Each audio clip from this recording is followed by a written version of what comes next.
Welcome to the 2024 edition of Skatin' Rebels pregame. I'm your host, AJ Reed. We have a lot to get to, including last weekend's two-game series versus Lindenwood. But first, let's turn the clock back to March for a historic postseason for the Skatin' Rebels. UNLV came into the tournament ranked 4th overall and started to play with a match against the Missouri State Ice Bears. While the first period started off slow with no goals, the Rebels roared into action with a 3-goal second period and added 4 more in the third to move on with a win of 7-2. In round number 2, the Rebels had a date with Pitt, and after another slow start in the first period, the Skatin' Rebels fired off 3 straight goals in period 2 and took down Pitt 5-1, advancing to the Final Four for the first time since 2022. There they would face a familiar foe in the University of Central Oklahoma Broncos, a team the Rebels split a series with in the regular season. The Skatin' Rebels finally started off hot, taking a 4-1 lead over the Broncos before UCO answered back, bringing the score to 4-3. A dramatic third period finish ended with UNLV defeating UCO 6-4 and advancing to their first national championship in program history. Taking on the Adrian College Bulldogs, the Magic ran out and Adrian defeated UNLV 3-0, ending a historic season for the Rebels. With UNLV looking to build on such a successful campaign last season, there's no better way to get back into game shape than a 2-game series against an NCAA Division I program back in St. Louis, the Lindenwood Lions. Jack Bridges, take the floor. Thanks for that, AJ. It was tough sledding for the Rebels in Game 1. After what UNLV thought was a goal hit off the post, instead Lindenwood took advantage of the frenzied Rebels, scoring mere seconds later. Later in the first period, Kyle Quinn snipes the back of the net to knot the game at 1 apiece. That would be all the Rebels got in Game 1, as Lindenwood went on to score 4 goals unanswered, including a 3-goal second period, taking the game 5-1. Things would get easier in Game 2, as despite Lindenwood getting on the board early once again, taking a 2-0 lead, goalie Doug Wakeland, the UCO transfer, stood on his head, making save after save, buying the Rebels enough time for a Cole Wyatt goal. Then, with 9 to go in the second period, the rookie Hayden Siegel gets his first career goal in the Scarlet and Gray to tie the game at 2 apiece. Still not finished, Justin Stathopoulos finds Twine, and UNLV takes the lead. Lindenwood would tie the game back up, but still an impressive second period for UNLV. A slow third period led to 3 unanswered goals, and Lindenwood took Game 2 6-3, but an impressive response from UNLV nonetheless. That's all we got for highlights. We'll toss it back to AJ at the desk. Thank you very much for that, Jack. But while UNLV did not come away with a win last weekend, they can rest knowing they played competitive hockey against a D1 opponent. But let's take a look at tonight's opponent, the Oregon Ducks. Here's Ryan Gilder with By the Numbers. UNLV versus Oregon, by the numbers. UNLV has defeated the Ducks in each of their matchups in the past 3 seasons and dominated in their last series back in February, where the Rebels outscored the Ducks 18-0. Special teams will play a key factor whether the Ducks can keep this game close or not, as they scored only 13% of their power plays last season. UNLV was second in the entire ACHA with 918 penalty minutes. So if Oregon can take advantage of the power play, they might be able to make some noise in Sin City. The Skatin' Rebels are entering the matchup, dropping both of their NCAA games to Lindenwood, but they did finish the season strong last year with a second-place finish in the ACHA Nationals. UNLV has had the Ducks' number, and they'll continue to pepper shots on goal against Oregon. UNLV finished last season 10th in the nation with 155 goals, and they'll have a good opportunity to get a head start in the goal-scoring department in this series. That's UNLV versus Oregon by the numbers. Thank you for that, Ryan. But let's take a look at the keys to the game now. Here's Zoe Salas. Thank you so much for that, AJ. In 2 games last season against the Ducks, UNLV scored a combined 18 goals and pitched back-to-back shutout performances. UNLV will likely lean heavy on the rookies, including Hayden Siegel, who scored his first goal against Lindenwood last week. Another rookie to keep an eye on is Ronan Keenan. He spent last year with the Nashville Spartans and holds the single-season points record there with 88, as well as the all-time scoring with 134 points in 2 seasons. On the back end, the Rebels will be led by the captain, Matias Del Monte, who scored 36 points in 31 games and always seemed to have a goal in his pocket when UNLV needed one. In net, UNLV will be led by one of 3 options: Jeremy Foreman, who got the start in Game 1 against Lindenwood and transferred in from NCAA Division I, University of New Hampshire. Another option is Doug Wakeland, coming from UNLV's rival, the University of Central Oklahoma. Wakeland put a 928 save percentage in 37 appearances, including a 42 save shutout against the Rebels. The Ducks are bringing back their leading point getter from last season, Brad Vrslowski, who totaled 19 points in 24 appearances, as well as their second leading point getter, Micah Glass, who scored 18 points in 21 appearances. Look for UNLV to attack the Ducks early and get the young players involved in what should be a huge home opener for the Skating Rebels. Now, back to you, AJ. Thank you very much for that, Zoe. Now let's take time for a new segment looking around the ACHA. Starting with the defending national champs, the Adrian College Bulldogs have started 3-1 in play so far. Their one loss coming at home to Illinois State 5-4. Number 3 ranked Minot has opened ACH play undefeated with a sweep on the road against Illinois and a win on the road against the University of Mary. Number 6, Central Oklahoma has gotten off to a rough start, losing both games in a road series to CU Boulder and splitting a home series against Drury, with the second game being a 6-2 loss. They will host Missouri State this weekend. And to wrap up, the number 14 Grand Canyon Ice Lobes made the trek up north, played 2 competitive games against NCAA Division I Alaska Anchorage, which resulted in a 7-1 loss, and a 4-5 loss against Alaska Fairbanks. The Ice Lobes will host San Diego State Aztecs this weekend. Now, what's your favorite part about Las Vegas? We had a chance to ask some of the Skating Rebels that exact question. Take a listen. Favorite thing about Las Vegas is probably the weather. Probably the weather. Gotta say the weather. You can have good nightlife and good nature at the same time. Ooh, just being with the boys and playing hockey every day. Gotta be the nightlife. What is my favorite thing about Vegas? I don't know.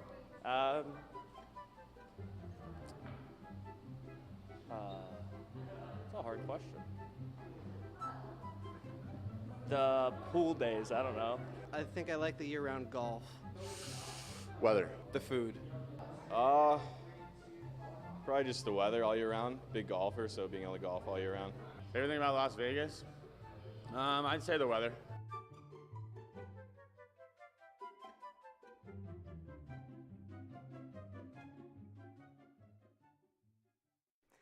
Enough from us here in the studio. Let's kick it to the rink for the voice of UNLV hockey to step up to the mic, Dominic Lavaw.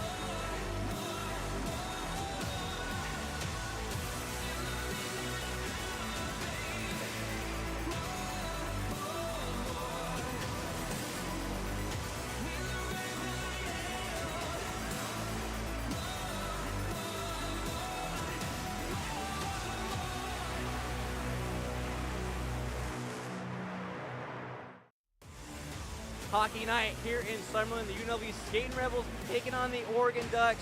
My name is AJ Reed, and we'll get to Dominic Lavaw and Ryan Gillis shortly. But I'm joined here with Hayden Siegel, the rookie. He scored his first goal last meeting against Lindenwood. Hayden, how you feeling going into tonight's game? A packed house here at home.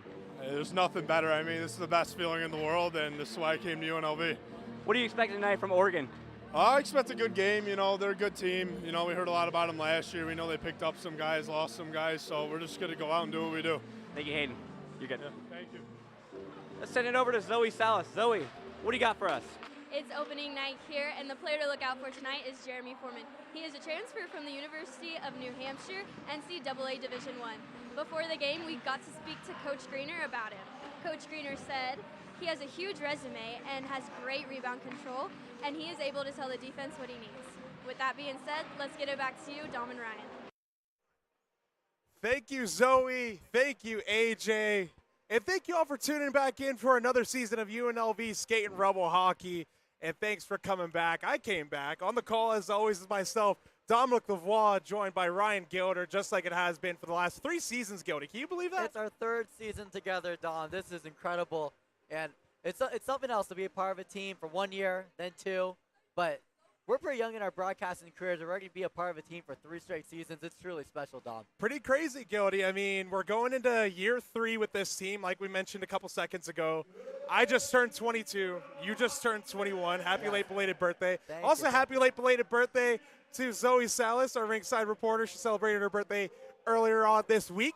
So, as always, we're just going to get things going here on opening night. Gildy, Oregon and UNLV. It was a pretty chippy series last time out. Yeah, pretty chippy series. It was really one-sided on the scoreboard with UNLV, but it was chippy on both sides. A lot of penalties, and we see a lot of penalties from UNLV throughout the whole season. They were second in the entire ACHA last year in penalties and penalty minutes they've had given up. But that series was especially a little bit more chippy than the previous ones.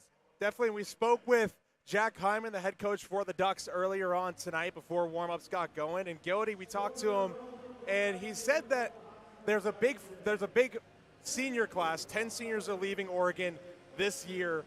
But at the same time, he's just looking for big years from his guys, and he told his guys, keep it close in the first period. That was the big key that he talked about. Just don't let things get away from you, and he said that's what happened last time out. And he also commented that his team knows exactly what happened.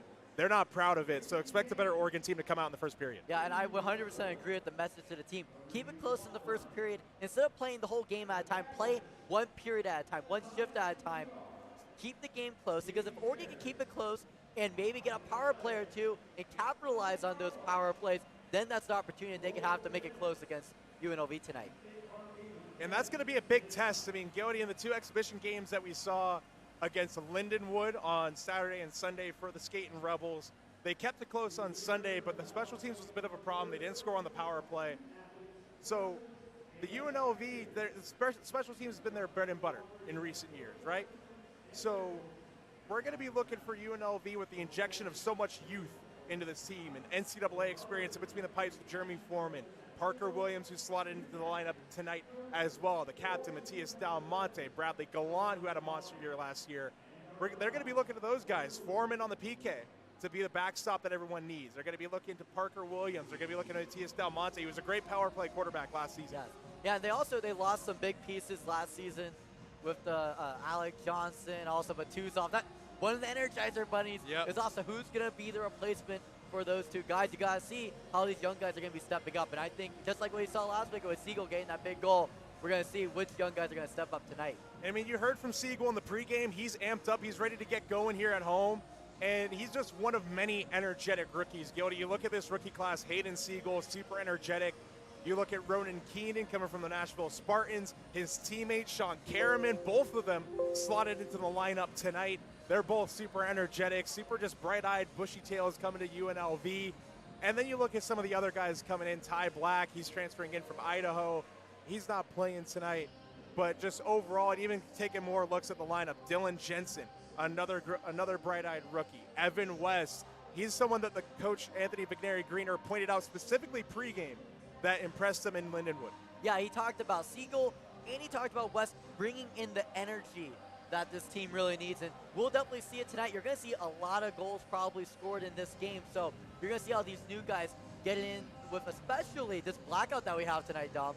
The blackout matching the new jerseys, as I'm sure many of you noticed in that pregame interview with Hayden Siegel.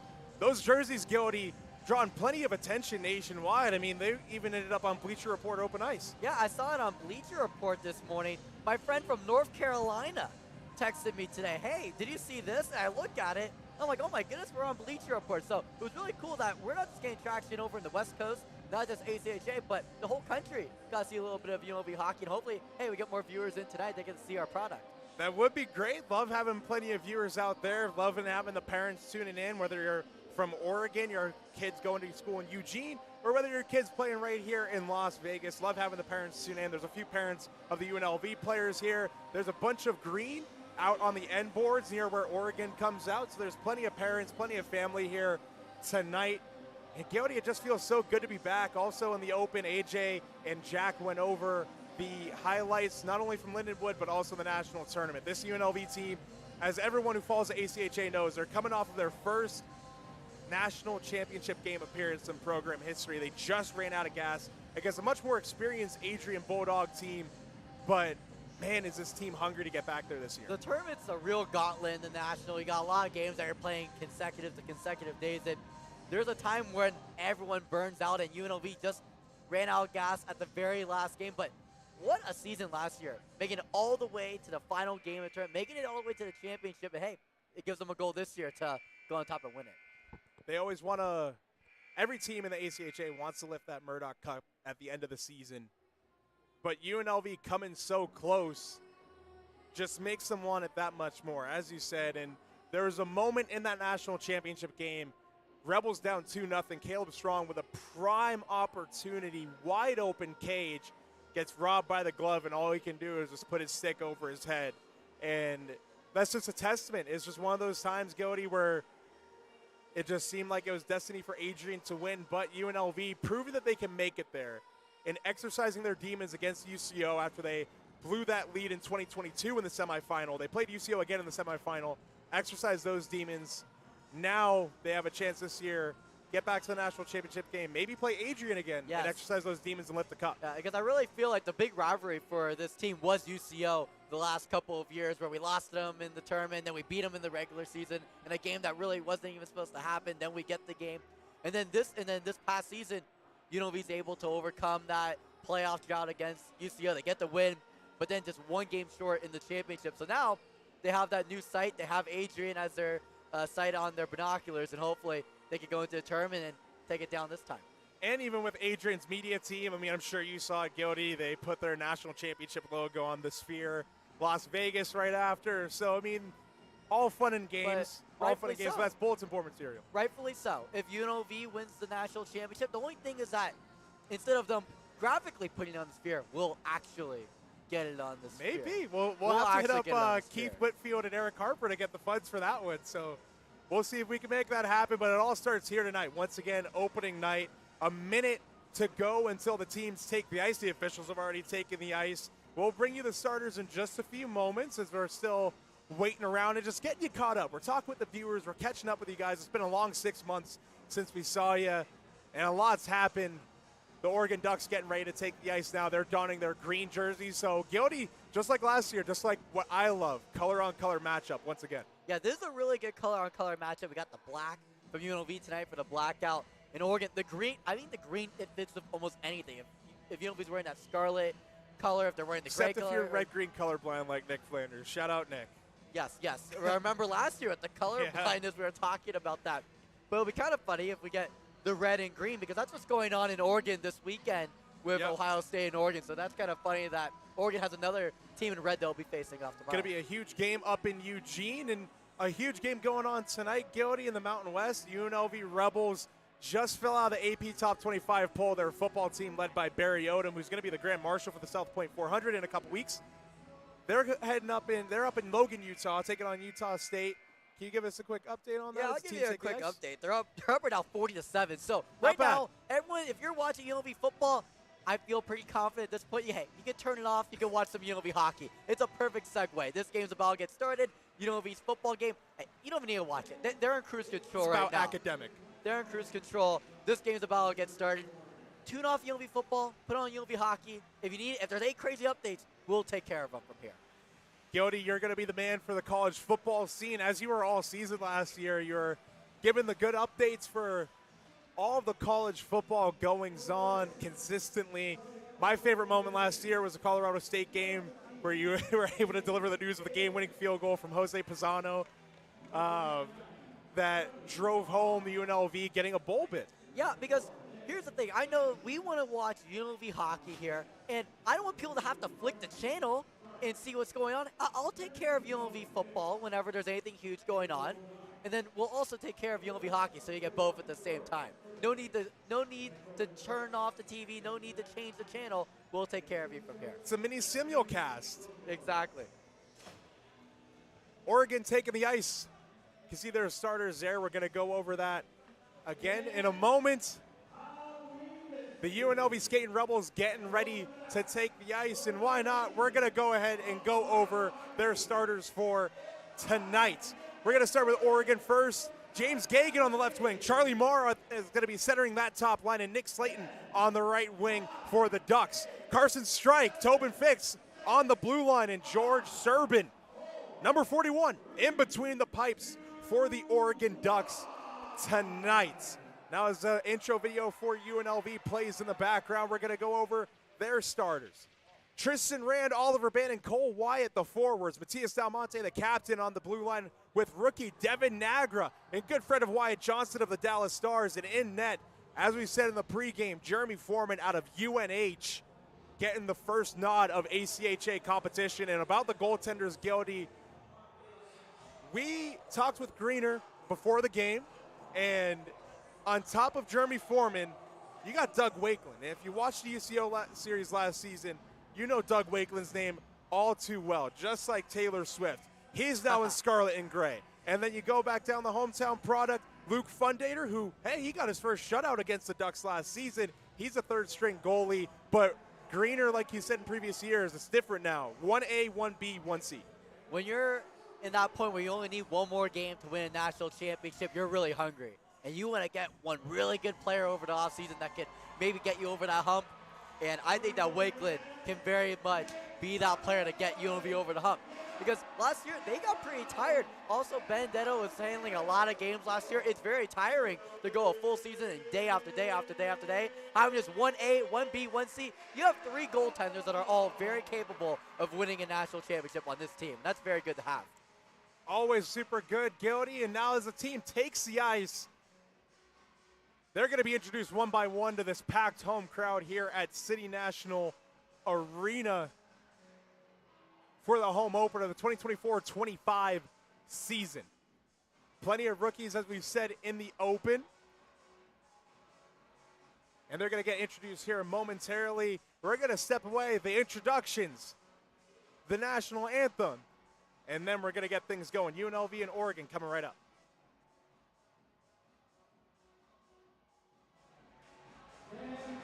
It's my honor to introduce you the 124-25 Rebel hockey staff and team presented by Atomic City VR. Head coach Anthony Greener. Assistant coaches Nick Raboni. Assistant coach Colin Rollins.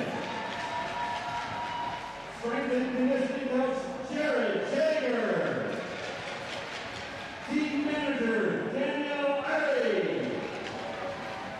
Athletic trainer Frank Sosa. And Jensen Radley. Team doctor Dr. Rhonda Asheron. Equipment managers Anthony Napolitano and Zach Snowball. Team dentist, Dr. Byron Glasgow.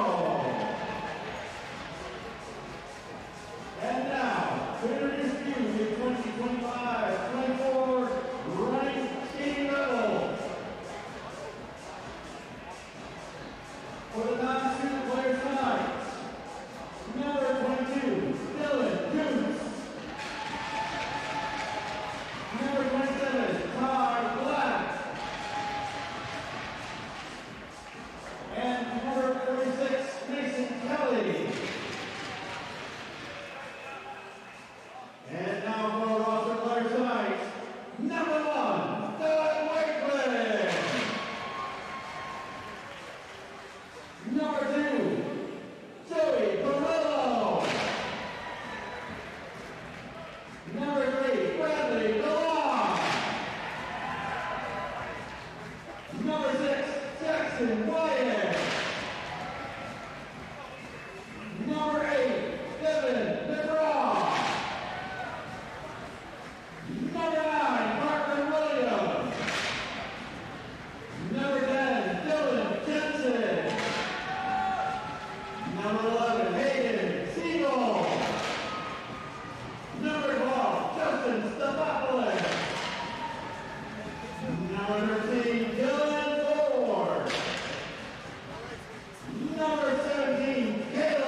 Number 50, Luke Von Dayer.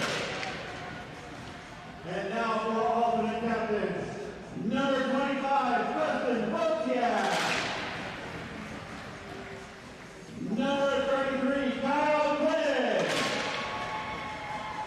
Number 37, Cole Wyatt. And introducing to you our 2024-25 captain, number 44, Matthias Del Monte.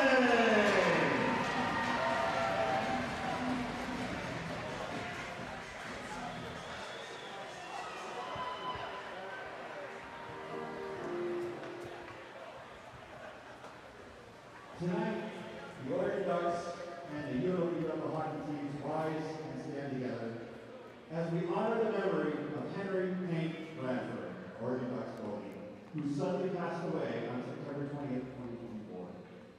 We ask that everyone rise and join us in a moment of silence for Hank and his family.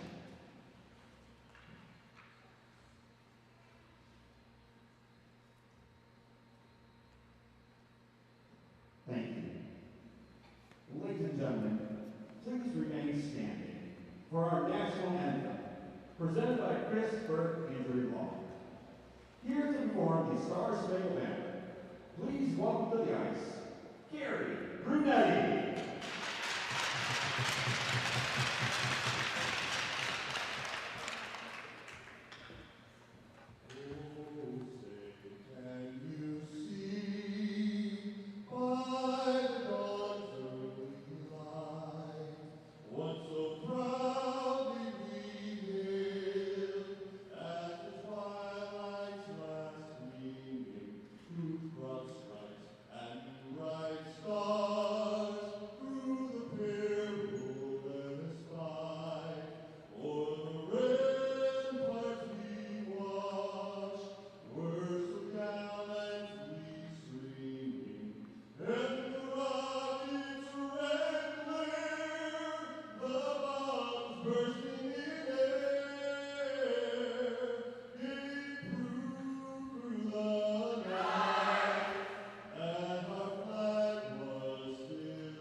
It. The anthem is all done. A beautiful moment of silence for Henry Bradford, who passed away, the former Ducks goaltender. And now, Gildy, it's time to get this thing rolling and get this show on the road. Opening night, 2024-2025. Brand new slate for everybody. Oh, I'm all amped up. You saw me during national anthem. I was all jittery. I was getting ready to get going here, Dom. I'm super excited for the season to get started. Oh, yeah, we're both getting after it here. Excited. Didn't even think I was going to come back until maybe like July. So, very crazy summer, busy summer, just hockey-wise in Vegas. I mean, you had the NHL draft, you had the NHL awards, the Golden Knights losing player after player after player. They're rebuilding. The Golden Knights open up their season with a huge 8-4 win over the Colorado Avalanche on Wednesday. We're going to see if UNLV can get their season started on a similar note against Oregon. UNLV is 5-0. All time against Oregon. All 5 of those wins coming in this building. Their first matchup back in December of 2022. Here we go. Charlie Marr in on the faceoff dot at center ice. Here comes Oliver Band. They lock horns, and we're underway for the 2024-25 season. Thank you all for joining the ride. Chipped in by Band, the rookie.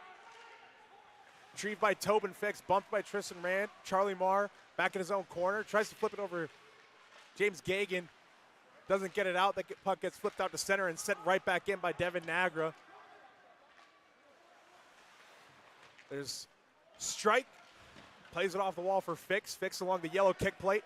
Pinched by Nagra. Touches it on for Band. point-to-point for Del Monte with a drive. Blocked in front.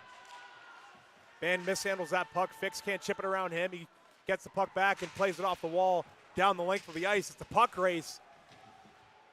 That puck race is won by the Ducks. Puck is flipped up to the near side wall. Bradley Gallant given pursuit. That's Brock Broslovsky. Plays that on Jackson Wyatt. Plays it up. Caleb Strong touch pass. Here's Gallant moving on in. Reverses one. Tried to get it to Preston Brodziak, the Long Island University transfer from the NCAA. He just can't connect on that pass. We have the first stoppage of the game at the 18:48 mark for an icing. Really good opportunities from UNLV there. That's what you want to get in your home opener. Matias had a really good shot, went off the pad, and also Gallant trying to set up Brodziak there for his first Rebel goal here at City National Arena. So 2 really good shifts there, and let's see what they do here. And Bradley Gallant was the leading goal scorer for UNLV last season, had a monster year. He's looking for more this year. He lets the shot go. It goes off the ankle of Caleb Strong. He's back up no worse for wear, and that puck sent right back in, and guess who's the first man in? That's Caleb Strong. Brodziak pinches in the corner doing battle. Gets some support from Strong. Kyle Quinn retrieves a loose puck at center. He'll start it up. Quinn dancing around traffic. Quinn moving on in, shooting one. Misses the net just wide. Parker Williams with a drive off the pad. That's set back out to Williams. Williams from Concordia floats that one in softly into the corner. And a big collision right in front of us. Justin Stathopoulos with a huge hit. Trying to get the number. We don't have the number on our roster sheet.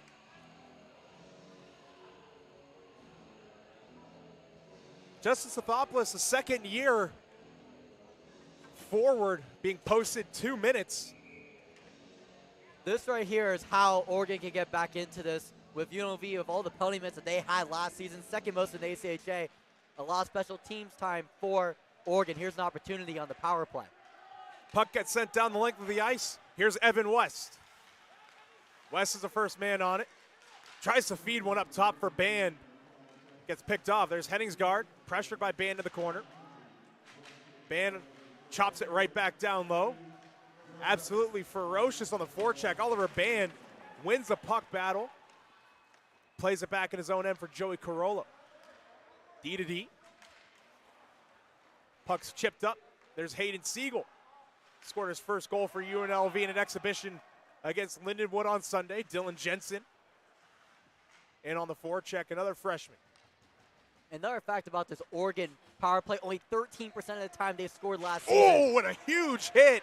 And another delayed penalty. That's Hayden Siegel along the far boards. Huge hit. 2 big hits from the UNLV forwards. Siegel's not happy about that call. Now we're going to be 5-on-3 for 1:07. Yeah, this game's getting chippy and getting chippy early at the 5-on-3 penalty already. This is a time where Oregon, they really got to pounce. They were unable to score in their last series last year against UNLV. There's a perfect opportunity to have the 5-on-3 power play. Now for UNLV, they played really loose so far, but how loose can you play when you're on a 5-on-3 penalty kill? We'll see how loose they can play. That's a boarding call on Hayden Siegel. And speaking with Hayden Siegel during the week, he told me that Gildy, that's his style. He likes being able to throw the body around. He did it all through juniors. And you saw a quick example of that, even though it did bite him and sent it to the box.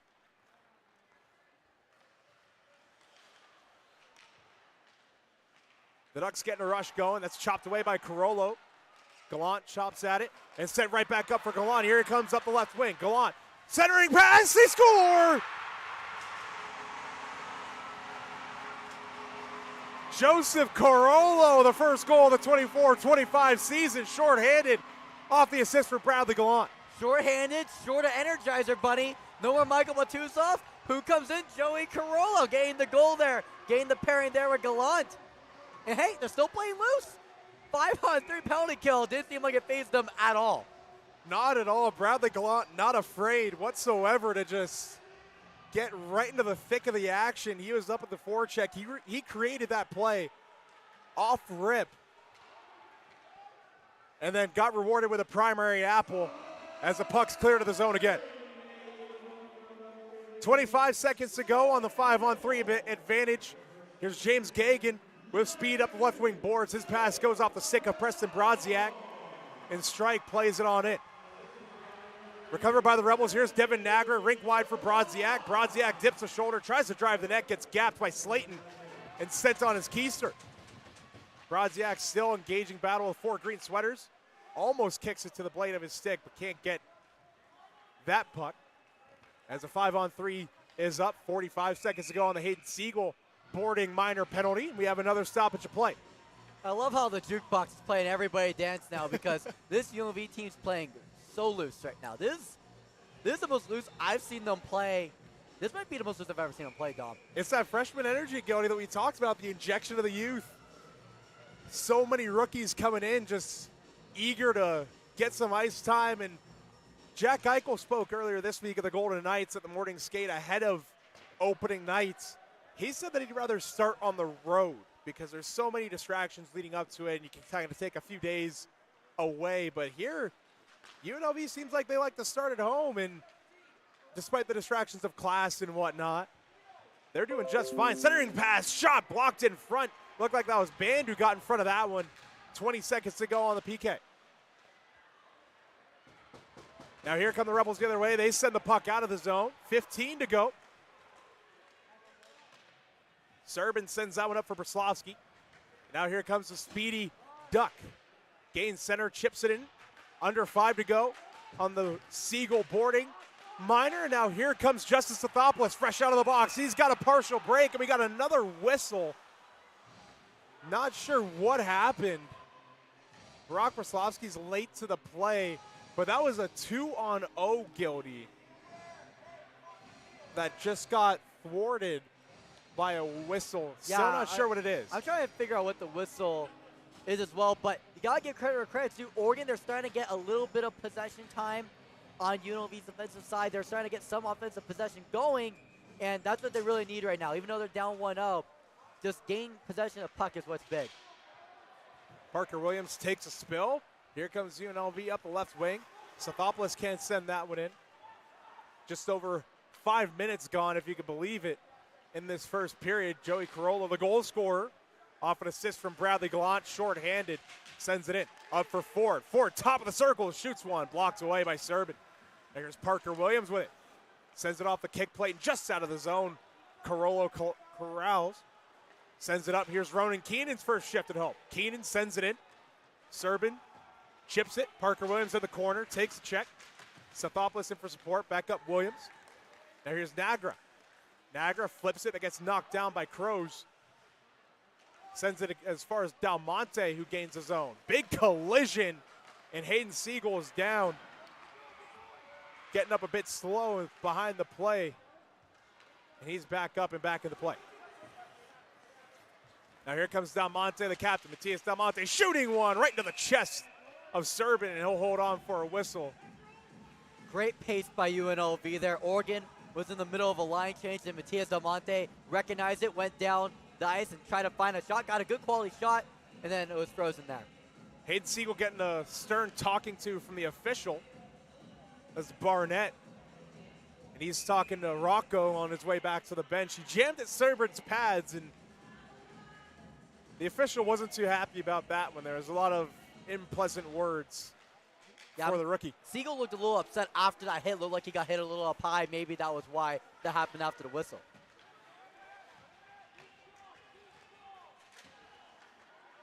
Cole Wyatt digs that one out. Up for his brother Jackson. Back down low for Cole. That puck skips over to Tristan Rand on the left wing. He gets sent down. Now here's Bant. Swings it for Wyatt. Jackson Wyatt centering feed. That gets cut off by Strike and sent out. And here's Baird, who's just going to flip back cross corner. And Oregon's going to get changed up. Now here's Jackson Wyatt over the red line. Drops it off for Cole. Cole Wyatt tries to feed one in the net front. Fed to the goal mouth. Put on. Loose puck whacked away from the mouth of the net by Hunter Voiles. And that's an icing What a play by Hunter Voiles there, parked in the blue paint to clear that puck from the danger great zone. job by Voiles because everyone was going into the net there. Looked like Serbin was in the net. I don't know how the puck didn't get into the net there. It looked like it was going to go in eventually. I don't know who was going to tip it in. It looked like it was going to go in eventually, but Voiles, good awareness there, found where the puck was and tipped it out, keeping the game 1-0. Bit of a force field around the blue paint for that possession. Preston Brodziak wins the draw to Gallant. He loses the puck. Ties up the stick of Baird, but can't win the puck battle. Sean Karaman for his first touch. Corrals and sends it over to Strong. Gallant backhand steers that one in. Brodziak centering pass. Gallant shoots. He scores. Preston Brodziak with his first point as a skating Rebel, and Bradley Gallant guilty gets rewarded for that primary assist with a goal. 2-0 Rebs. That was a fun one there. Brodziak finds Gallant, and Gallant kind of shoots it with a little bit of a dive, it looked like. he shot it in style there to get UNLV up 2-0. Fun goal. He put everything into that shot, and that's what you got to do sometimes. If you're parked in front of the net, prime real estate like that, wide open, just put everything into it and just pray you don't miss the net. Yeah, he looked like me if I was trying to skate and score, but he did it in style because I would fall right away. Gildy's a toe pick master. Here's Stathopoulos, pulls up, rink wide feed. Parker Williams, toe drag, can't get around Hunter Voiles. Another good defensive play. Sends Stathopoulos, goalmouth shot off the pad of Serbin. Stathopoulos back in on the forecheck. Here's Sean Karaman pinching. Ronan Keenan chips it back off the glass and looks like it goes up and out of play.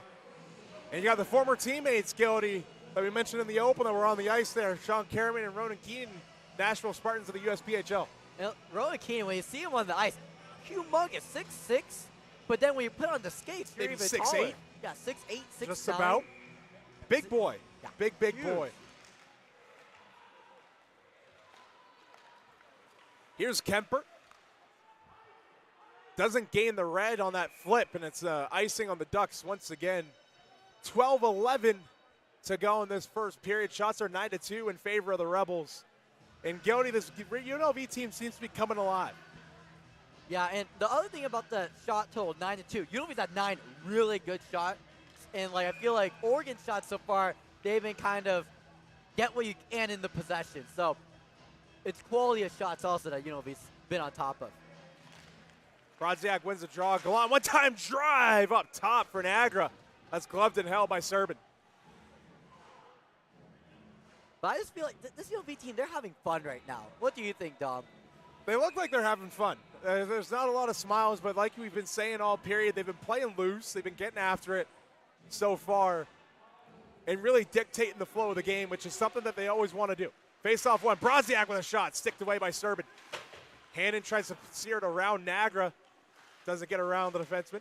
Bradley Gallant up top. Matias Del Monte. He looks. Shooting one. Tipped on. Doesn't make it on net. Strong with a pickpocket. Sends it up Niagara. Niagara shooting one. Steered to the corner.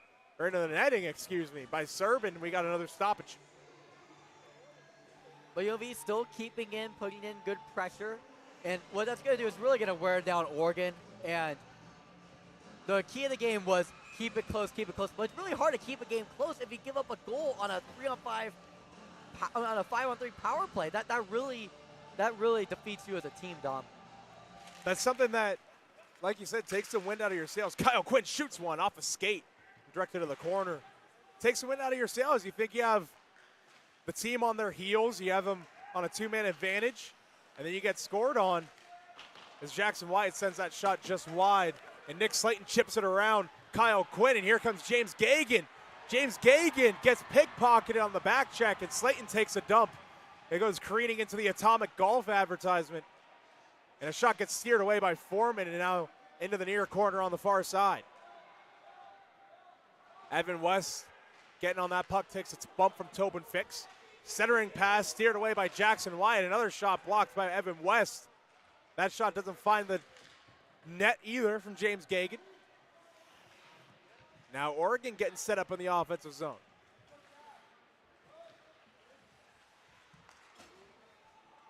Jackson Wyatt with the puck. Oregon gets changed up. And Wyatt will sit behind Jeremy Foreman right near that Raising Cane's logo. He'll start it out up the left wing. Here's Tristan Rand. Speedy sophomore. He gets gapped by Voiles, gets on his own puck. Rand plays it off the back of the net. Band doesn't get there. Now here's Tristan Rand looking, centering pass. Wyatt shoots one. And that gets deflected up and out of play. Good stick there. Good stick there because great quality of shot there from Cole White. I thought it was going to find the back of the net, but good deflection there by Serban and goes out of play. Got the M&M going, the new grandfather guilty. It's crazy to think that Eminem's a grandfather. I didn't even know that. We're getting old.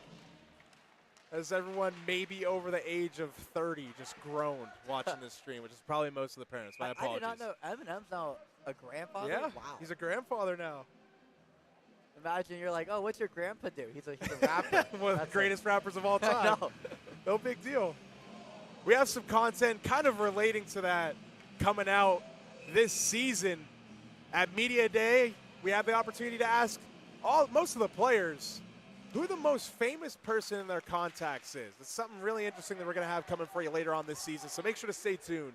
It's going to be like a mystery box, Guilty. We're not going to tell them. It's just going to be in the pregame show. It's up to AJ Reed. Yeah, we went over those Media Day videos a couple days ago, and wow, they were a lot of fun. Yeah, pretty fun. There's some big hitters, big names, a lot of NHL guys naturally, but there's a couple that you might be surprised at. Here's Tristan Rand in the corner. Hunter Voiles picks up the loose puck, steers it on his backhand. Cole Wyatt pinches. Oliver Band gets stapled to the glass by Hunter Voiles. Baird plays it out. That puck skips all the way down the length of the ice for another icing on the Ducks, and the official's going to pull back on some of the Ducks players that jumped over the boards. And 9:36 to go. Oregon really needs to get the neutral zone dialed in, or at least their breakout. They're not getting clean breakouts. They're trying to flip the puck up and over the UNLV defenseman, but there's no one out there in the neutral zone to pick it up. Yeah, and that also has to do with UNLV's speed. UNLV has more speed than Oregon, so even when Oregon's able to get a break that goes their way, UNLV's able to recover easily. But then if Oregon, they make a mistake and UNLV's able to get a breakaway, they're not able to recover the same way that UNLV's able to. I mean, you saw it again there, no icing, but still the same situation. Here's Justice Thopoulos up the left, centering pass, trying to get it to Keenan as he takes a bump. Couldn't get there. Up top, Del Monte with a drive, tipped just to the high glass. Devin Agra with another drive, tipped away by Wyatt. Here's Thopoulos. Del Monte to Agra, and Agra with a shot, blocked in front by Esposito.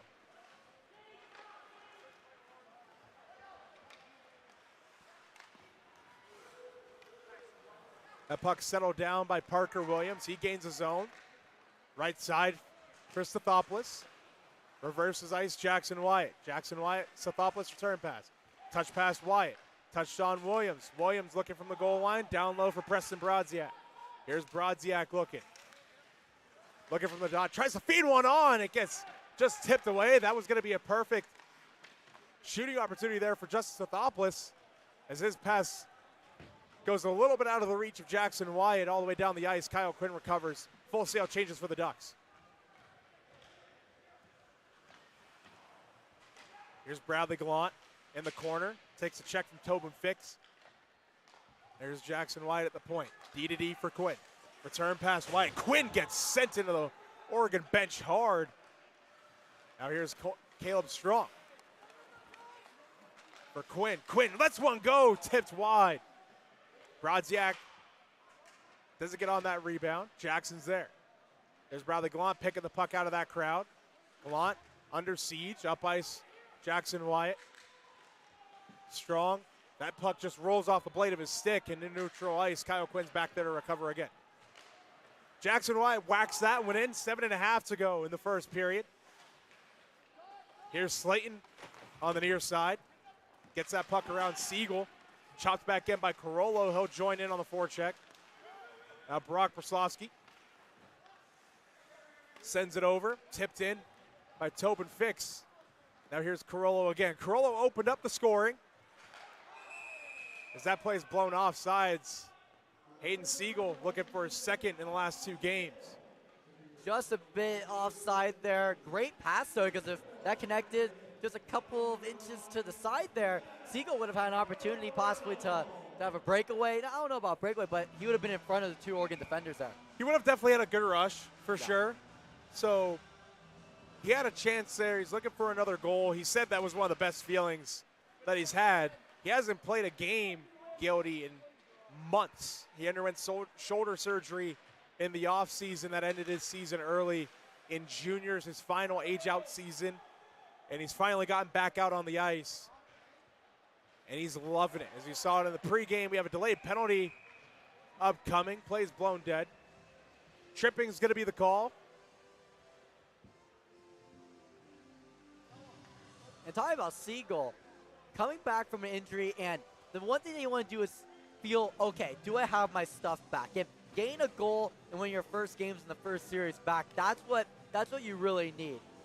And like, I think that comes from all athletes, where when they're coming back from a big injury, especially when you need surgery, that's the big thing, is getting back at it. UNLV on the power play now, first time tonight. Nick Slayton takes a tripping penalty. And we get a first look at this 24-25 power play, Gildy, that we talked about. They went 0 for 7 against Lindenwood. Here they are against an ACHA opponent. Here's Niagara up top. Caleb Strong tries to get it rink wide for Preston Brodziak, that gets tipped out of the zone and recovered by Niagara at center. Here's Brodziak. Stathopoulos on the right wing boards. He'll wait. Stathopoulos shooting one. Just misses the net. That takes an odd kick off the glass. Strong's there. Tries to leave it on. And now here come the Ducks the other way. That puck got mishandled by Noah Easterson. Good chance, though, for Easterson to at least get a rush going. Yeah, they looked a little bit tense there on that shift right there in the power play to get things started. It's kind of funny, when they're shorthanded, it looked like they were playing really loose, but then on the power play, they look a little more tense. They look like they're trying to make sure to get a good play going, and I feel like when they were shorthanded, they were, hey, let's just find a good shot and shoot it. Let's see how they adjust throughout the power play here. And a quick announcement for anyone who knows anyone following along on Instagram or is following along on Instagram at home. Our Instagram account is down for now, so if you want to get more updates outside of me and Gildy, make sure to go ahead and follow our Twitter at UNLV Rebel Hockey. We're going to be posting on there in the meantime. UNLV continuing to go to work on the power play. Bradley Gallant up top, Cole Wyatt, touch pass, pitch and catch between him and Jackson.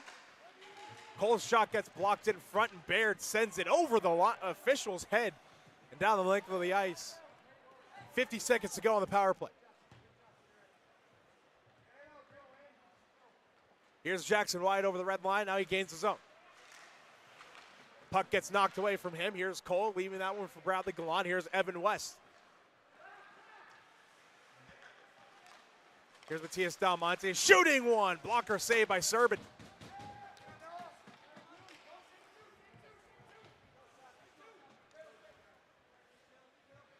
UNLV, 20 seconds to go on the power play. Here's Kyle Quinn out of his own zone. Now Preston Brodziak up the left wing boards. Tristan Rand now. Feed one for Brodziak. That tips over the corner of the goal. Close but no cigar for Preston Brodziak. 5 seconds to go on the UNLV power play.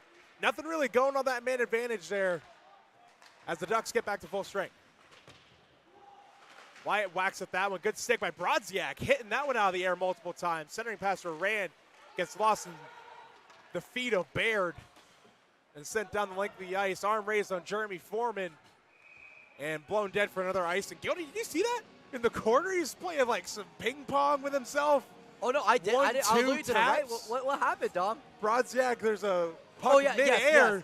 Taps it once around the defender, taps it again, and then settles down. I thought you were pointing at Serbin. I'm like, what would Serbin do? But yeah, Brodziak did a good job there. Tipping up the puck to himself, gaining an opportunity there. But Oregon, great job on that penalty kill. Can they take that and use some momentum to get some offense off of it? We'll see how the momentum shifts. There's 4 freshmen out on the ice right now. Dylan Jensen, Hayden Siegel, Evan West, and Sean Karaman all at once. The lone veteran, Dylan Ford, and Siegel takes a knee to the back of the head there, and he's down. And we got a coming together at center ice. That's Carson Kemper It looks like to be drawing the iron. Hayden Siegel just sends a man to the ice there. That was Baird. Siegel frustrated. That's the second hit that he's taken up high tonight. And Siegel's now in the penalty box, getting checked out by Frank Sosa, the athletic trainer for the Skating Rebels. And Hayden Siegel's heading down the runway behind the bench to go to the locker room.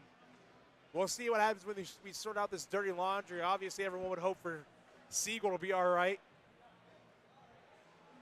Yeah, the chippiness of this game is definitely getting dialed up a little bit, but based on my eye view of it, I mean, we don't have any replay or anything like that, but it really looked like he got hit, he fell, and then it was a secondary. Carson Kemper. Yeah, it looked like what happened after where he got hit in the back of the head.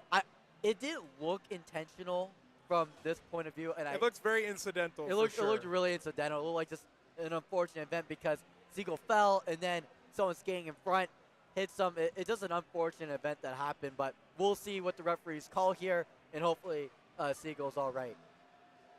Hayden Siegel's posted 2 minutes for cross-checking.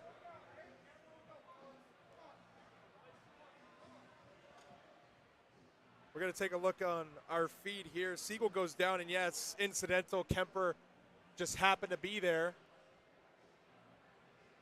And Siegel went down in a heap. So Oregon with another chance on the power play. And then you got to stand up for your teammate after that. Even though it's incidental, it's a part of the game. Good showing you there see from when your Dylan players get Jensen, hurt. Dylan Ford. Mixing it up in there.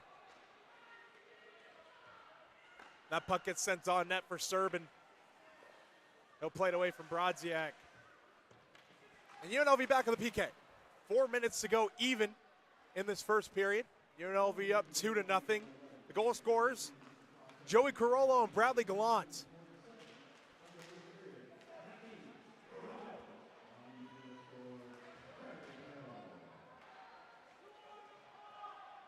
That puck gets sent down. Serbin's out to play it. Brodziak's back in on the forecheck.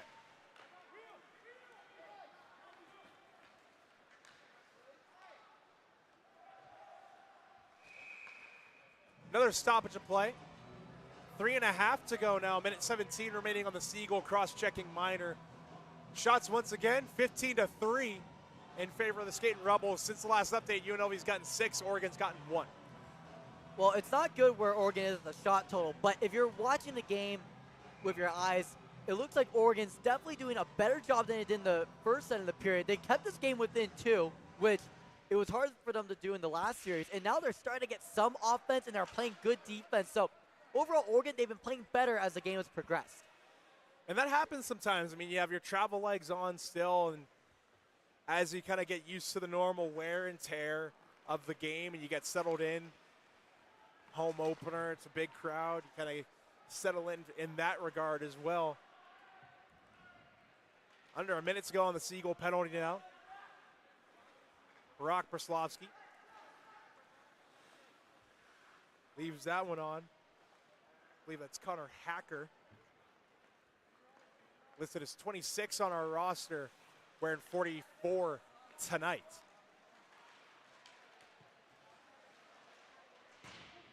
That puck goes into the corner, under 30 to go on the Siegel penalty. Here's Stathopoulos going up against Hacker. No reverse ice for Jackson Wyatt. 15 to go now.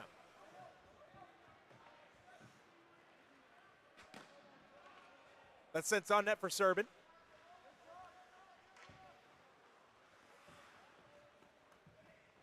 Now here's Connor Hacker behind his own cage.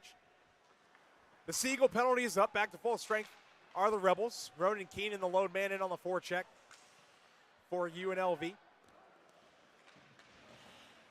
Puck lifted off the glass and down the length of the ice. Henry Andres is the first man back, and it's an icing on the Rebels. Now here's another opportunity for Oregon, even though they weren't able to score on their power play. UNLV not having fresh legs, just coming right off of a penalty kill. We'll see if Oregon, they're able to get some offensive, at least something going, couple shots going here in the last 2 minutes as they're playing Sweet Caroline on the jukebox. Made the Red Sox fan of me happy, even though they're not in the playoffs. Your Dodgers are in the playoffs, so Gildy, they picked up a big win over the Padres. I know. They're playing against the Mets in the NLCS. Super excited for that. Should be a fun little series for yourself and our former broadcast director, Jessica Sobel, who could be watching. Never know. Here's Oliver Band. Drops one off. Kyle Quinn with a drive. Pad save. Rebound loose. Corralled by Cole Wyatt. Rink wide feed. Tristan Rand shooting one. Stick save. Wyatt with a rebound. Tries to center for Rand. Swing and a miss. Strike one. And Lars Kroos sends that one back into the zone.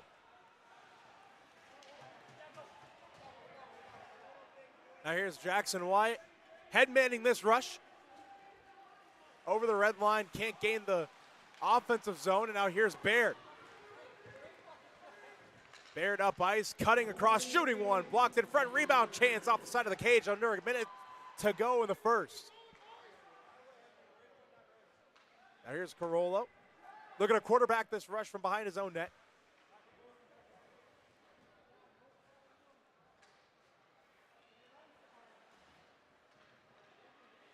Now here comes Dylan Jensen. Jensen up ice with speed, cuts outside, dips a shoulder, shooting one, he scores! Dylan Jensen doing it himself. First goal is a skating Rebel, and UNLV goes up 3-0. And that's what we want to do, just pepper shots to the net. And Jensen did a really good job being the goaltender there, Serban to the edge there, and he got the goal with the backhand. And Gildy is making a return here. Third goal of the game, scored with 33.3 left. Another Angel number for you. We're starting it early. We got the quadruple Angel number in our third year back, so let's make that number 5. Yeah, How there about you that, go. Dom?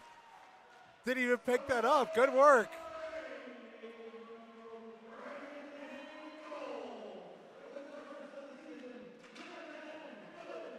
Centering pass that's picked up by Evan West. Dylan Jensen being announced as the goal scorer.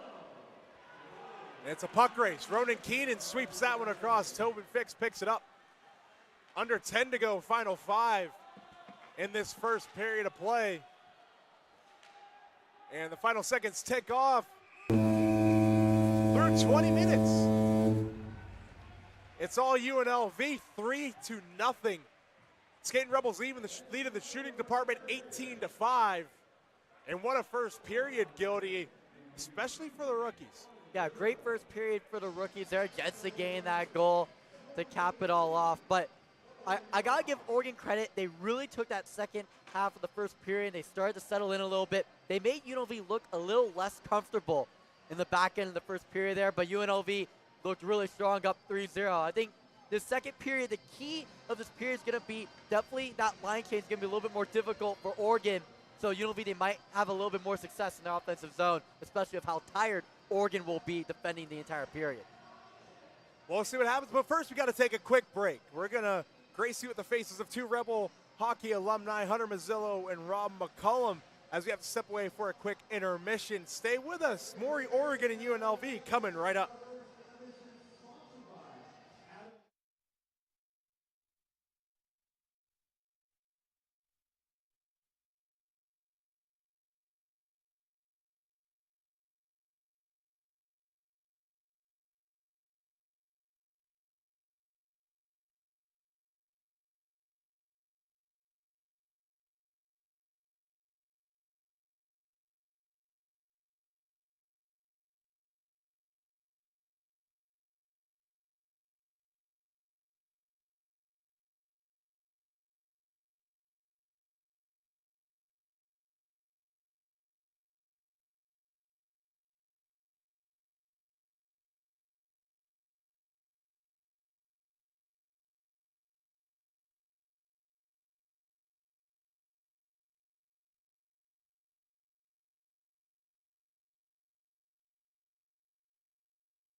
coming into tonight's game, we talked about the importance of special teams.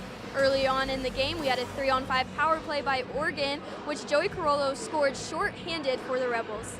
If Oregon is going to want to play better, they're going to have to optimize the special teams. Now, let's take it over to Joey Carollo and Bo. I'm joined with defenseman Joey Carollo. Joey, you got the Rebels going early tonight. Can you walk us through your goal? Yes, sir. We were on a 5-on-3. Got a good opportunity to get out of the zone. Luckily, Brad was shooting the zone. Made a great pass to the middle. Just capitalized on it. Awesome. And what was clicking well for the Rebels in that first period? We seem to be doing everything right now. I mean, we're finishing our checks. We're making a simple play. We're getting pucks deep. We're getting shots to the net. We just got to keep doing what we're doing. And lastly, how do you keep your foot on the gas pedal the rest of the game? I mean, we just got to keep doing what we're doing. I mean, if we have them right now, we just got to keep doing exactly what we're doing. Keep getting pucks deep. Keep making the simple plays and finish them off. Awesome. Thank you, Joey. Awesome. Thank you. Boys. Thank you both. Thank you, Zoe. Now, after 20, taking a quick look at the stats. 18-5 shots on goal. No one scoring on the power play. 6 penalty minutes for UNLV, 2 for Oregon. Keys for both teams, stay out of the box. And we're back underway for the middle frame here at City National Arena. If you're just now joining us, thanks for joining us. If you stuck around through the intermission, thanks for sticking around. Backhand drive by Slayton, and a second try, both shouldered away by Jeremy Foreman. Really good shot there by Slayton. Almost snuck into the corner there. Oregon Ducks are going to be skating right to you at your camera or at your TV screen or your whatever device you're streaming on, laptop, iPad, iPhone, Google Samsung. Home, Alexa, anything now, Dom. Alexa radio broadcast would be kind of fire. Fire Stick, Chromebook, whatever. Slayton with another drive, misses the net just wide.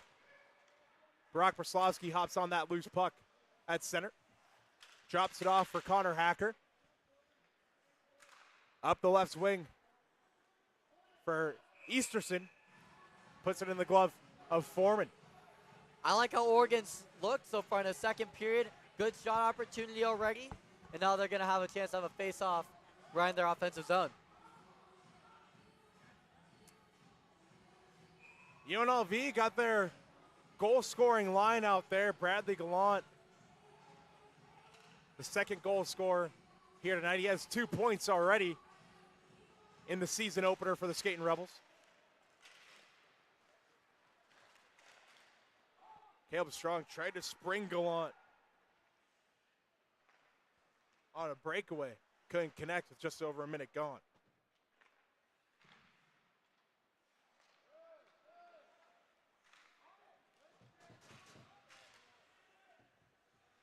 Kyle Quinn picks it up with speed, drops it off for Jackson Wyatt. Now here's Wyatt up the right wing. Rink wide feed. Kyle Quinn picks it up. Quinn shooting one, blocked away. And Serbin has to steer away a second chance effort.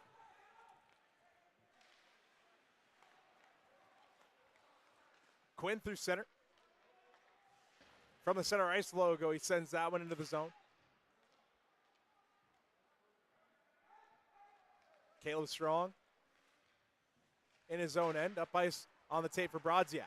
Brodziak tries to shift around Connor Hacker. Puck's floated softly up the right side. Jackson Wyatt feeds it to the goal mouth. Doesn't get there. Here comes Baird. Leaves it on the left wing. Back for Baird from Chapman. Chapman shooting one off the end boards and out. That puck makes it on net. Foreman holds it for a whistle. A bit of an update on the UNLV Skating Rebels schedule after this weekend, tonight and tomorrow night. Skating Rebels take 2 trips to Arizona, first in Tempe on the 18th and the 19th, to take on the Arizona State Sun Devils. They got a connection to Vegas. They got Nick Benaldi, from the USPHL, the Las Vegas Thunderbirds, now rebranded to the Henderson Force.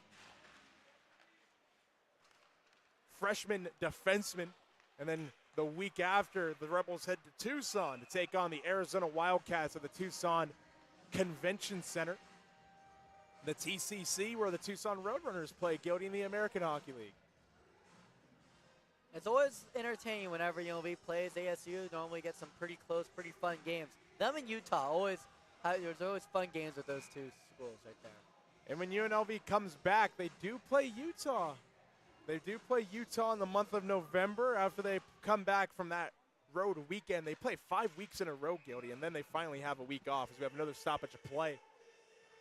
They play the Colorado Buffaloes the 1st and the 2nd of November instead of March like we ended the season off last season. Then they got a week off. Then the midnight game against Utah, Gildy, the 14th and the 15th. Midnight puck drop on the 14th, 8:30 p.m. puck drop on the 15th. Both pretty late puck drops. So not exactly prime time, but no, of course, no Deion Sanders. ACHA After Dark. Yes. Rest in peace to the Pac-12. It's not Oregon. over. It's the original Pac-12 as we know it is dead. It's coming back. They had to poach 4 teams from the Mountain West, 5 actually. Utah State, Boise State, San Diego State, Colorado State, and Fresno State. So they're getting there, but UNLV is staying in the Mountain West. So now we really got Big Ten versus Mountain West in this game. Be interesting to see UNLV football take on Oregon. And as we mentioned in the open, Oregon taking on Ohio State up in Eugene. Justin Stathopoulos pulls up, leaves it for Keenan. Dylan Ford gets it out of his skates, plays it down low. Stathopoulos feeding one out front. Gets sticked away by a Ducks player. Long flipped over the heads of a few skating Rebels. There's Joey Carolla. We spoke to him in the intermission with Bo Kennedy.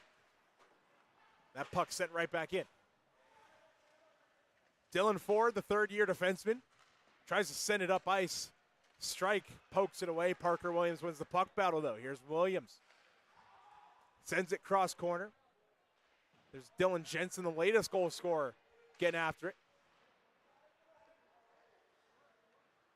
Sean Karaman in on the forecheck.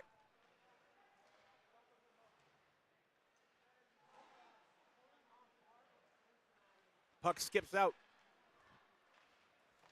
for Gagan. Puck is floated into the zone. On that puck is Devin Nagra. Chips it off the wall for Evan West. He loses possession. There's Charlie Marr. Charlie Marr puts one off the blade of Jeremy Foreman's stick. Marr up for Gagan. Gagan sends it right in front of the net, just as the skates of Slayton, who can't corral it. Here's Karaman the other way. Sean Karaman cuts inside, drops it off for Evan West. Picks it up down low. West sends it up behind the net now. Fed out in front, no one home. Here's Nagra with a wrister. Finds its way on net, but it's swept away. Now Nagra. Karaman at the blue line. Now West on the left wing. West feeds one in front that's tipped away. He looked like he was looking for Dylan Jensen to get him his second of the game. Here's Brock Braslovsky with speed over the blue line. Tries to dance through Jackson Wyatt. Can't get through. Ducks setting up shot. Hacker into the skate of Jackson Wyatt. That was looking for Easterson. Here's Tristan Rand on the left wing. Rand feeds one rink wide shot. There they score.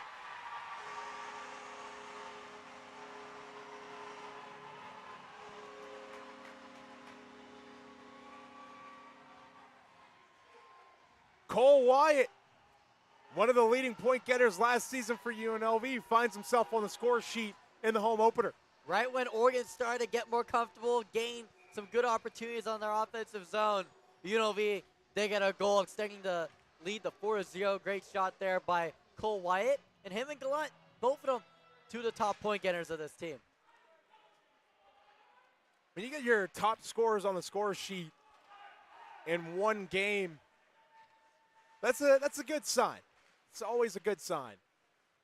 And getting those guys activated early. I think it's always a good sign when you score on a shorthanded, two guys shorthanded to get things started at your home. I think that's a pretty good start also. Kyle Quinn was looking to add to it. His shots deflected up in the protective netting. 14:29 on the clock in this middle frame. UNLV leads in the shot department still, 23-8.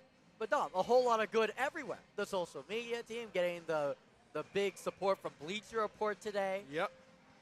Lots of W's. Oh, the threes, the W's, they're kind of shaped similar if you turn it sideways. Yeah, just turn it on its side, you know. Even if it's an M, you just flip it upside down and it's still a W. It's just like M&Ms. You can call them W's and W's if you want, but don't know a single person who would do that. That just kind of popped into my mind. Back to the action here. Here's Henningsgaard up the right wing. Him and Carollo do battle, an angel number in the corners, 22 and 2. There's Preston Brodziak, and Caleb Strong steers it up for Carollo. He can't kick it to himself. Chapman plays it through, and it's offsides. That was quite unfortunate there because you look at Chapman's face once that was called. He knew that was a good opportunity for Oregon there, possible 2-on-1 chance, but just immediately looked skyward. Yes.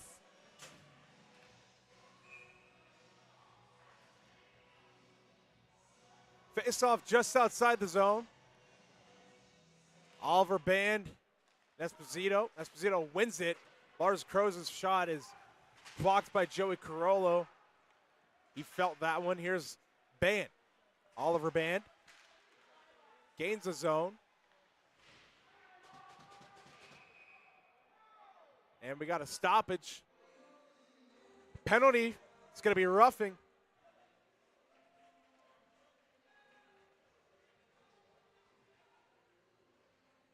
Waiting to see who's actually going. Couldn't see it from our vantage point, and it looks like it's Lars Kroos being escorted into the box, and it is Lars Kroos. Going to be sitting for a roughing call, and UNLV back on the power play.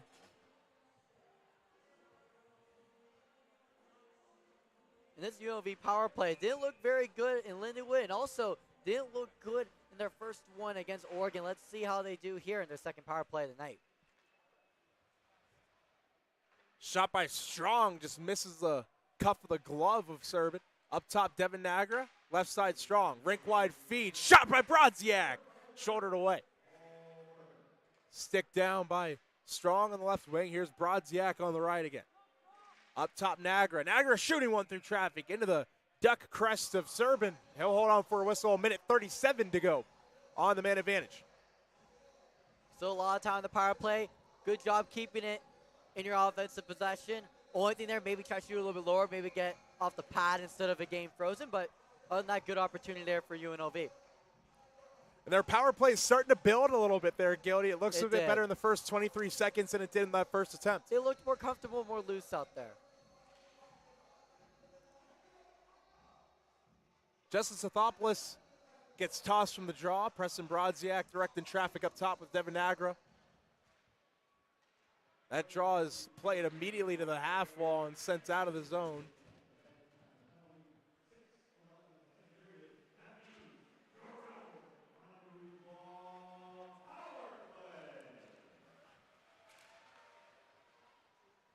There's Strong.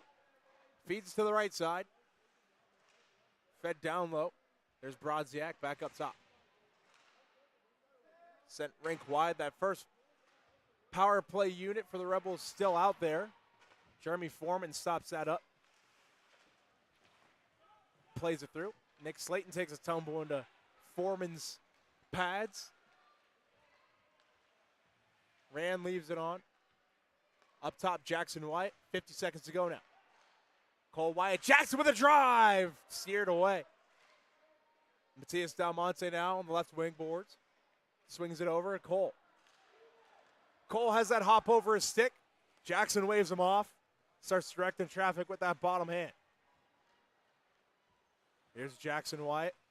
Drops it off at the blue line. Acts as a screen for Hannon.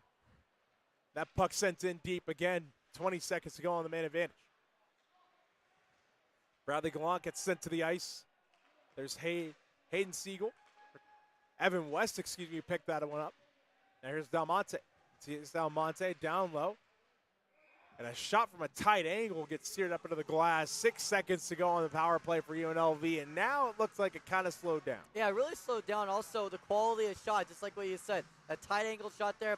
Probably not the best shot that you're going to be able to get on a power play. Also, it looked like a lot of miscommunication bringing out the puck. Jackson Wyatt kind of passed it behind to no one. It looked like it was Casper, but Halloween's in another couple weeks, Jackson. It looked like there's a little bit of miscommunication there when they were bringing out the puck. But still, they'll have more opportunities, so we'll see what happens. Dalmonte with a one-time drive gets directed again up and out of play. Oregon back to full strength. And Gildy, on that Wyatt play, it could have been a miscommunication and also a mix of dirty ice. It could have gotten caught on some snow out there. It very well could have. And speaking of Halloween, what's your Halloween costume going to be? I don't know yet. I really don't know Not what the yet? Halloween costume is yet. Last year I thought it was a pretty good hit. I was from Top Gun. Yeah, the pilot. I was Tupac last year from Above the Rim. That was a good one. I think this year I'm going with Will Smith. 3 different days. Halloween weekends, 3 days, 3 different Will Smith. Yeah, the year before I was, what was I? Oh, Napoleon Dynamite. That one's fire. That was I like fun. that one. That was fun. If anyone wants context and doesn't happen to know what either of us look like, just go to the website. And you'll find it there. You'll see what we mean by Napoleon Dynamite. You'll see what we mean with me looking like Will Smith. I get it off. UNLV still in the zone. Dylan Ford plays it around on the right side. Now back over on the left. There's Sothopoulos steering it back in.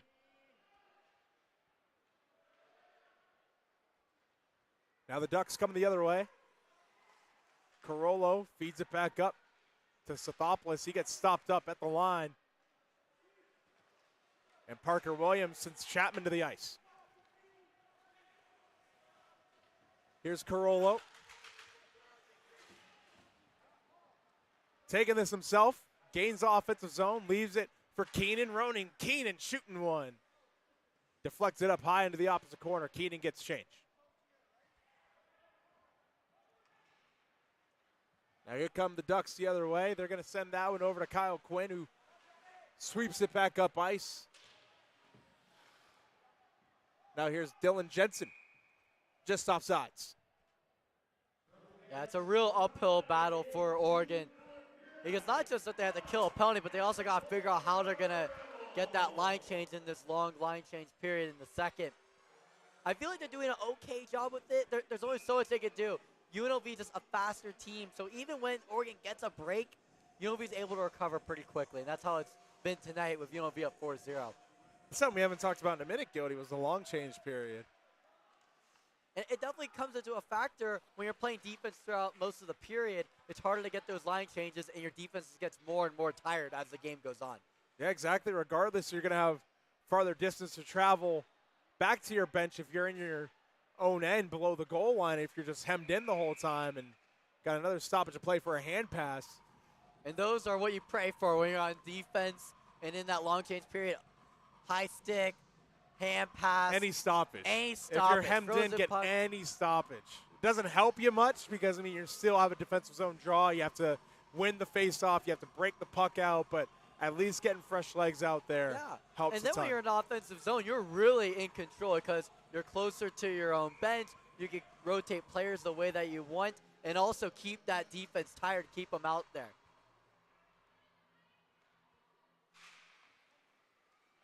Face-off won by the Rebels just outside their own end. There's Bradley Gallant in his own blue line, sends it up. Kicked way up high by Caleb Strong.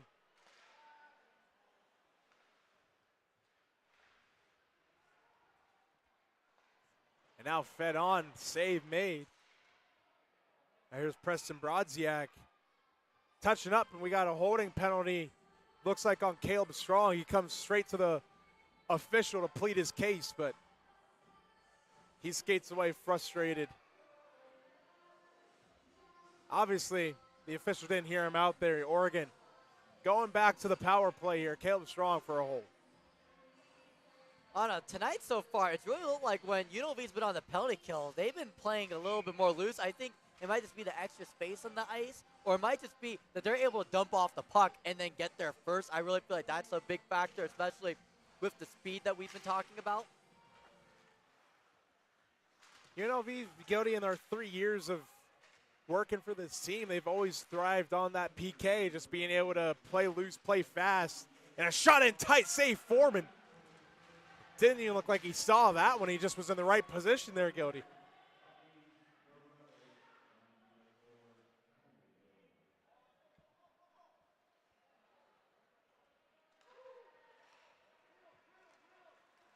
Easterson chips that one off the stick of Foreman. Easterson can't play that between the legs to the middle of the ice, and Bradley Gallant just sweeps that one between his legs down the length of the ice. A minute 15 to go on the Strong penalty. Here's Charlie Marr.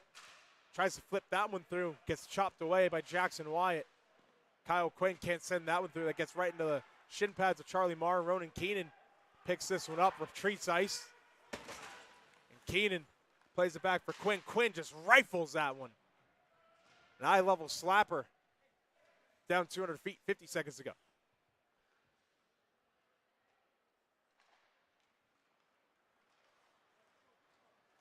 Here's James Gagan.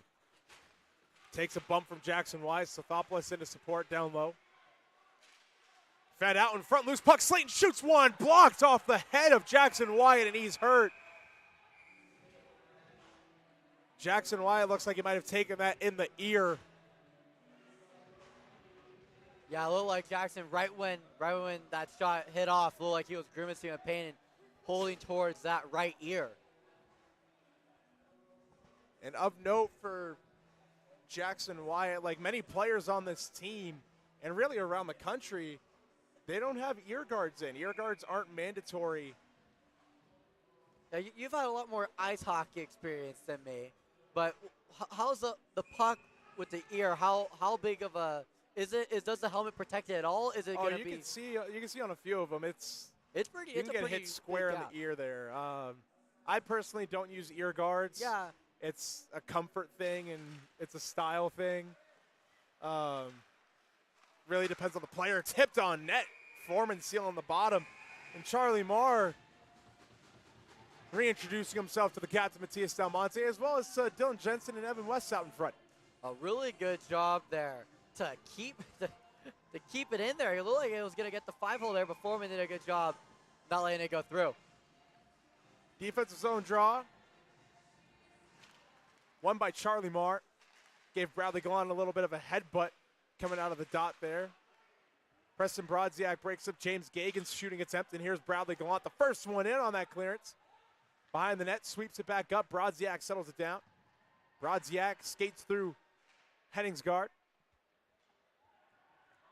Now the puck comes the other way, hops over the stick of Del Monte. And here's James Gagan with speed. He wins that puck race. Tries to lay a hit on Devin Nagra, and he falls himself for the trouble. UNLV back to full strength. Fed out in front, and they score.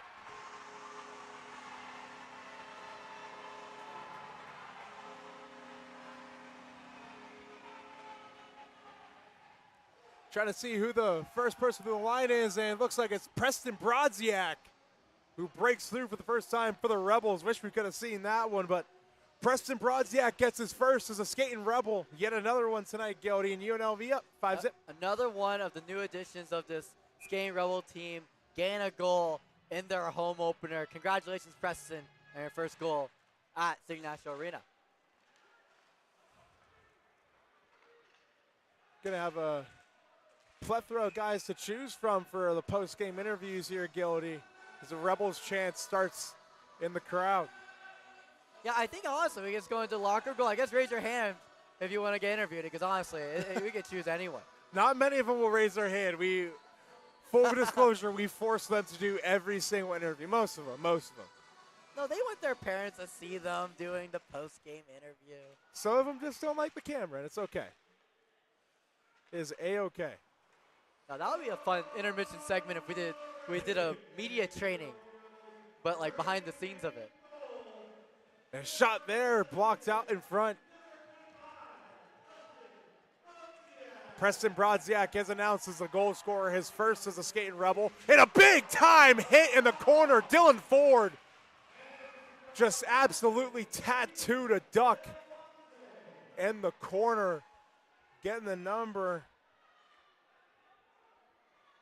Can't see his number now, but he's still down in a heap. That's a scary, scary sight. Dylan Ford, the junior defenseman, with a big time hit. That's a third big hit tonight from UNLV. They're really physical all night long. A couple in the first period. Hayden Siegel throwing the body around, and got Esposito skating back to the bench pointing to his shoulder. So it looks like it could be a shoulder injury. Being checked out by both athletic trainers now, Jensen Radley and Frank Sosa in the corner. as well as a third member of the medical personnel. He's sitting up now, and Carson Kemper takes a stick. Yeah, always near those boards when you get hit. And yeah, it's always a scary sight whenever someone's down, especially when it's around that end wall right there.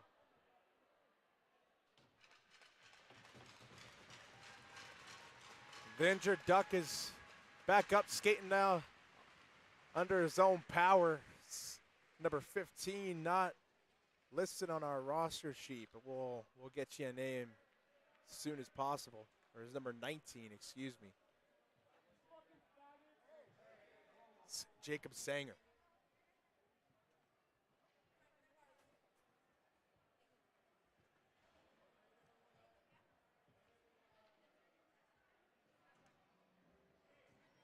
Face off just outside of the UNLV zone.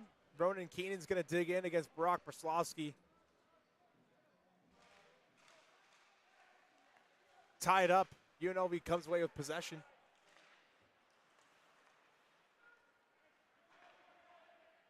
Foreman stops it up for Quint. Under 6.5 to go.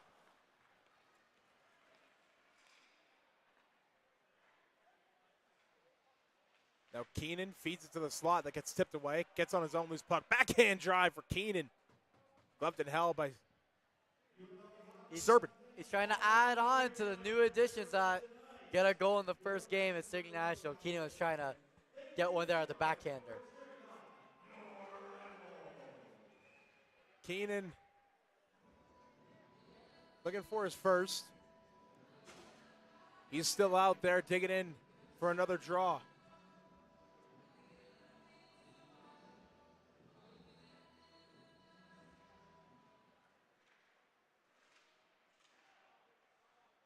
Keenan down low, gets taken down.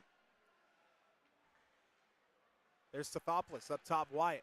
Jackson Wyatt shooting one, tipped on by Keenan, recovered by Quinn. Steers a backhander on loose puck, cleared away from the blue paint. Here come the Ducks the other way. Big time collision in neutral ice. There's Tobin Fix joining the rush. Ronan Keenan takes a big hit in the corner. Knocked to his knees. Now here's Jackson White. Parker Williams shooting one, rebound. Flutters below the goal line. Keenan, toe drag, gets picked away, and now here comes Nick Slayton all alone. Slayton shooting one on the backhand. Door slammed shut by Jeremy Foreman.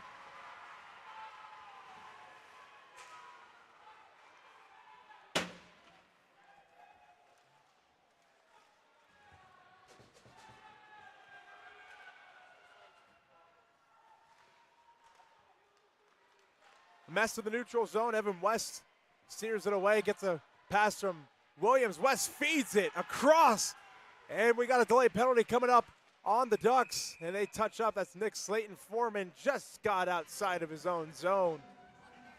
UNLV going to the power play as they just now breach the 30-shot mark.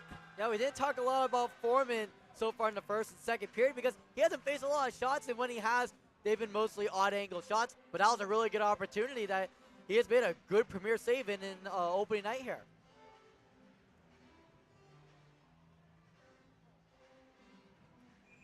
That penalty is going to be posted.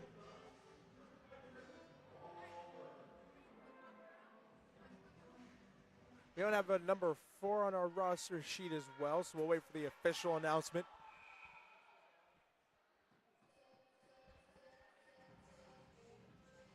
Oh, we do, excuse me. Henry Andres, the man sitting for the Ducks. 4:51 to go.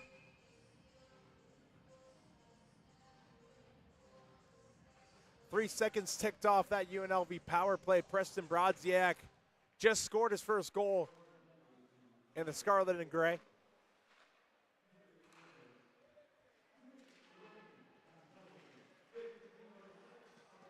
Hooking's a call on Henry Andres as that's sent down the length of the ice once again.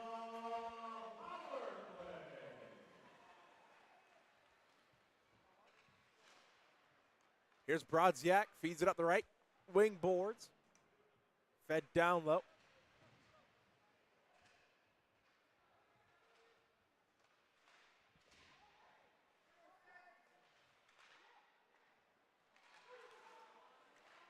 Puck still in the UNLV zone. On the right side now, near side. Brodziak shooting one from the slot that gets tipped over the net. Loose puck bouncing out in front and gets whacked out of the zone. Here's Nagra for Strong. Tristan Rand dives onside, and Strong gets taken down, and Rand takes a bump. Evan West comes over to say hello, and so does Rand.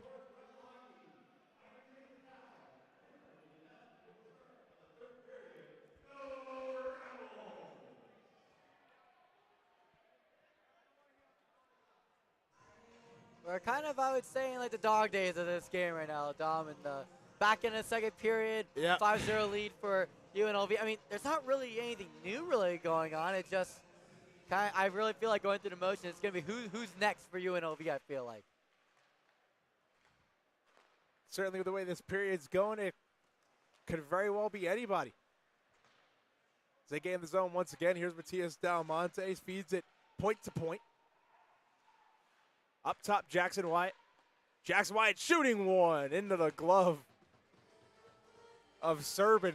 35 seconds to go on the power play. 3:28 left in the second.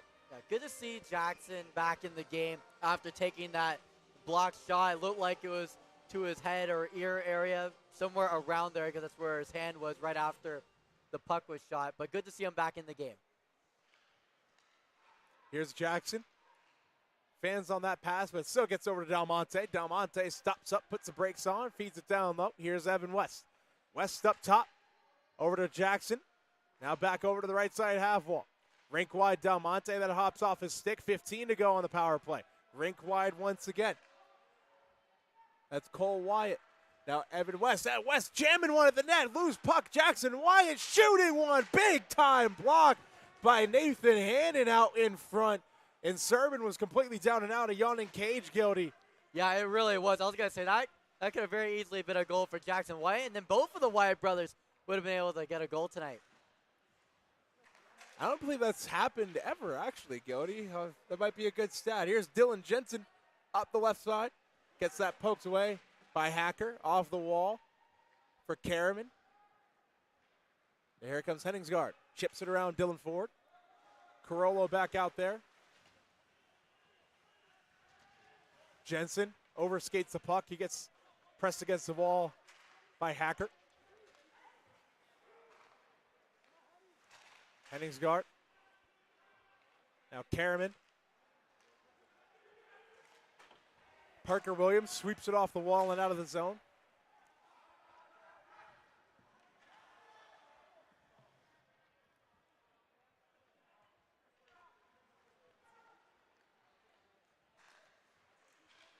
Jensen skates through center. Gets the puck chopped off of his stick. A minute and some change to go. We got another icing on the Ducks. Gonna go back into their own zone. Yeah, just under 2 minutes left to go here in the the second period, and yeah, UNLV. If we look at the shot, 33-13, and I really like how they're playing defensively too, because Oregon they're been able to get a couple offensive possessions, but UNLV's doing a really good job eliminating the center of the ice, and they've been having to take a lot of odd angle shots tonight, Dom. We'll see if those odd angle shots will continue in the final 100 seconds of the second period. UNLV leading the shot department 33-13. That puck's tipped up. And I hate to bring it to UNLV fans, but not for hockey. Hockey seems like it's on cruise control. Football's not as much on cruise control right now. 47-28, 19 points right now. And it was 41-7, I believe, at half. 41-10, so. I think it was 40-3. Yeah, it was a something blowout. like that. So now Utah State making it close with under 9 minutes to go. But stay here. We'll keep you updated. Stick with us. We'll keep you guys updated. You don't have to get the clicker out. We'll take care of you guys. No one needs Fox Sports 1 anyways, or CBS Sports. Hopefully they don't take that the wrong way if they're watching. Here's Kyle Quinn up top, 75 seconds to go. Strong's one-timer deflected up into the high glass.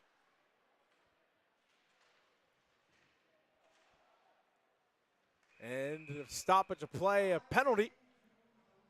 Interference is the call. Wow, what a time to play Frank Sinatra on the jukebox when Dom, the Tropicana, just got demolished earlier this week. Yep, making way for the Oakland Athletics ballpark.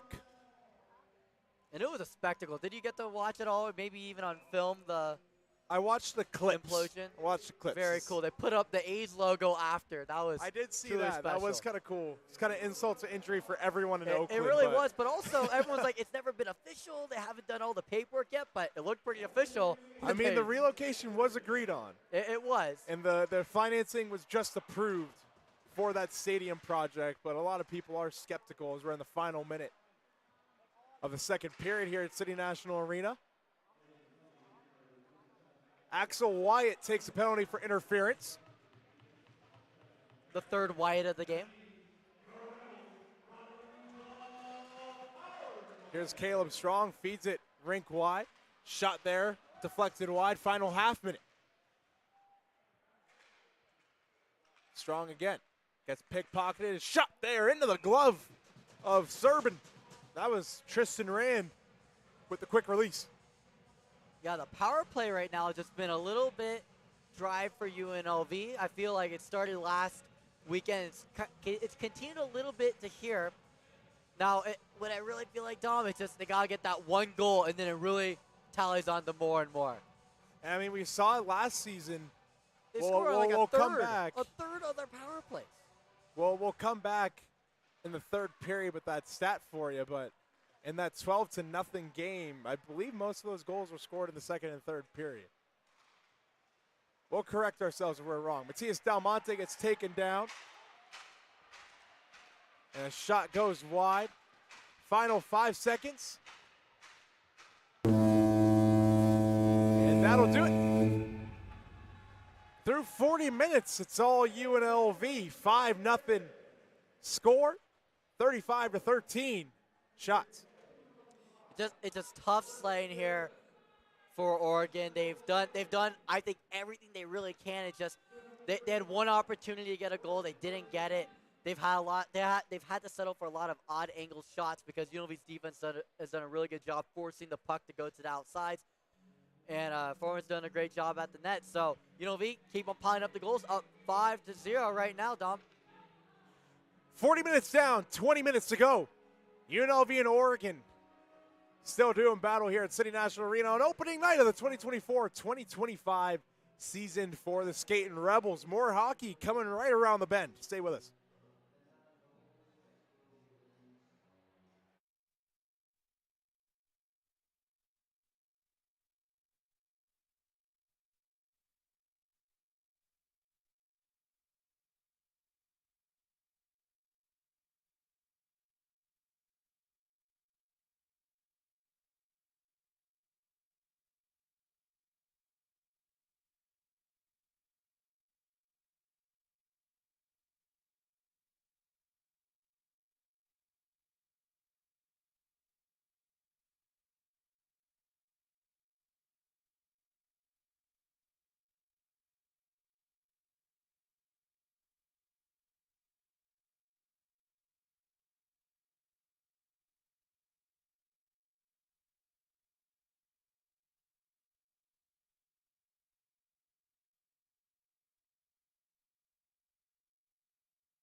Heading into the third period, a player that has been key to the Rebels' success so far is Jeremy Foreman.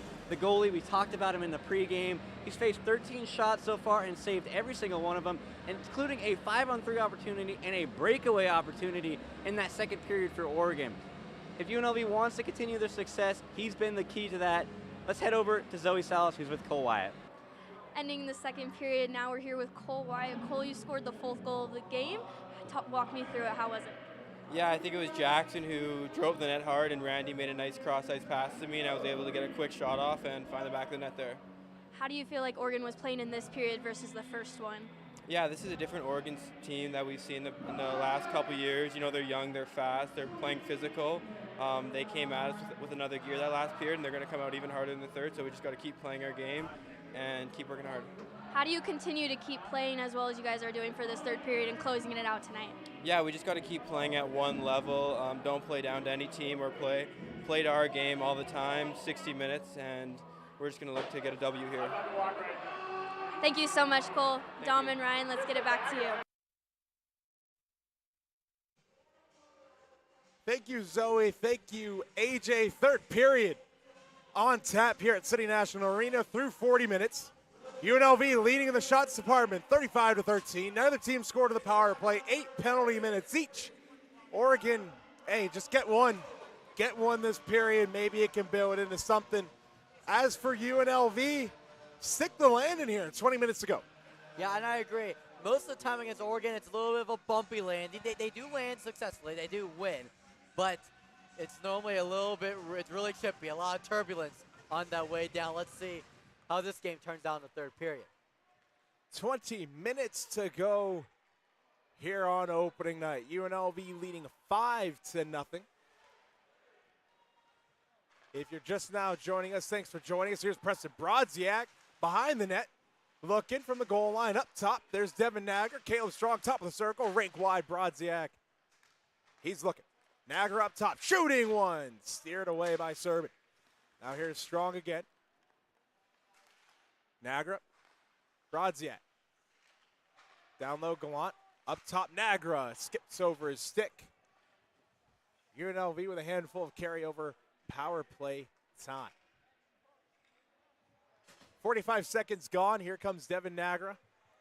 Mohawk turn, gains the zone, feeds it for Brodziak. Brodziak in on alone, shooting one. Can't lift the backhand top corner.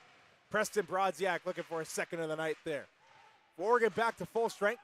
Here's Hannon up to the speedy Brock Braslovsky. He gets around Jackson White. Here's Braslovsky, dips a shoulder, puts one on. Doesn't get it past Foreman.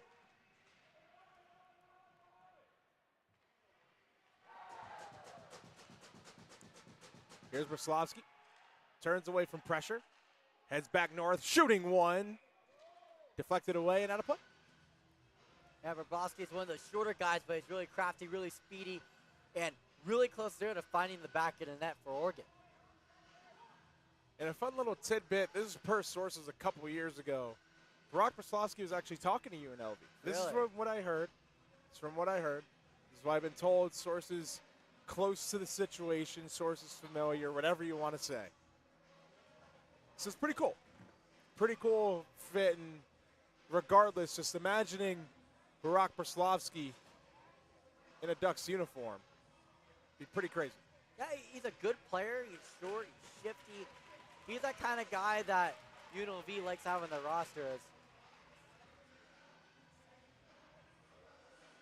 Didn't There's a really stoppage get to play here. We an can't eye really on see what it is. happened there.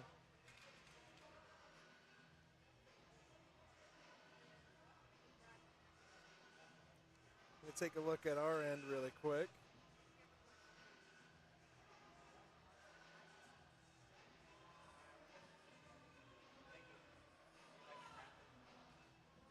There's a Rebel down in the corner. Trying to get a look at who it was. It looked like it was Dylan Jensen. He was back behind the bench. No worse for wear.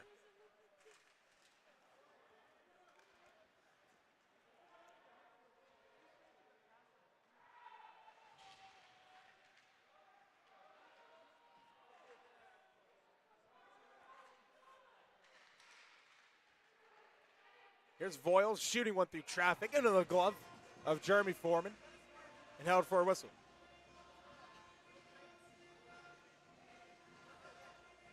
But that was an opportunity there for Oregon. They were able to get, that was one of their better shots tonight that they were able to get. A lot of them, they were odd angle and far away. That one a little far away, but a better angle at the net there. But Foreman's doing a great job stopping, but also not allowing that rebound opportunity, freezing the puck, catching it with his glove, and freezing it.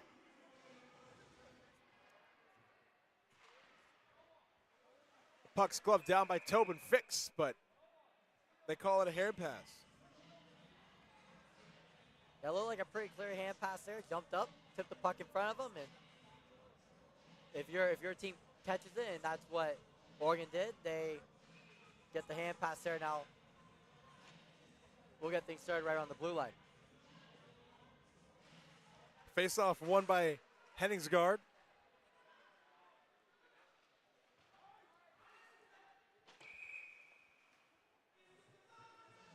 And plays blown dead once again.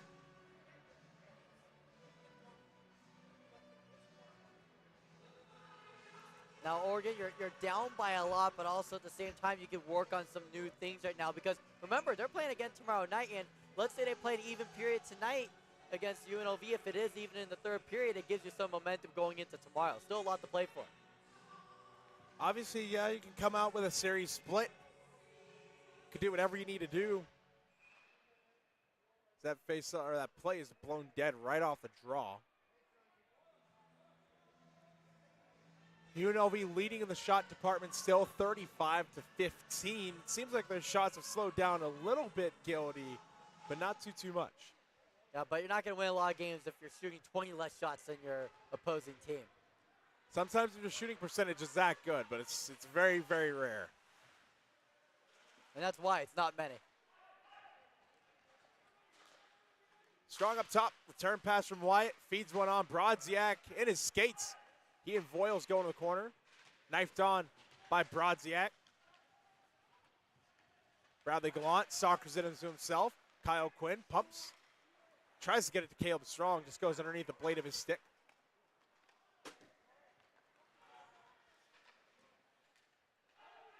That puck sent down the length of the ice. Foreman out to play it. Here's Jackson White. Jackson White still with the puck, drops it off for Kyle Quinn.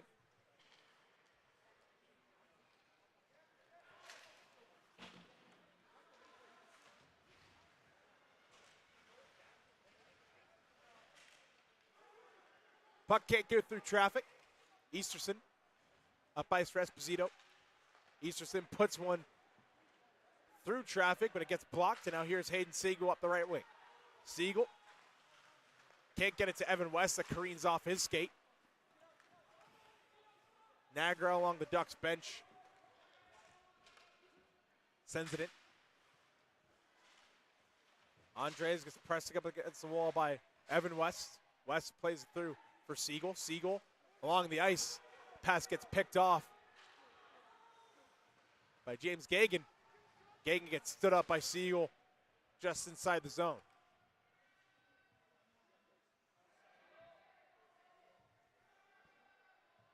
Matias Dalmonte behind his own cage. Takes it out. Just over 4 to go. Dalmonte drops it off for Nagra. Nagra up ice, just out of the reach of Parker Williams. He's in. No offsides. Williams was all in by himself. That's up ice, knifed away by Dylan Ford.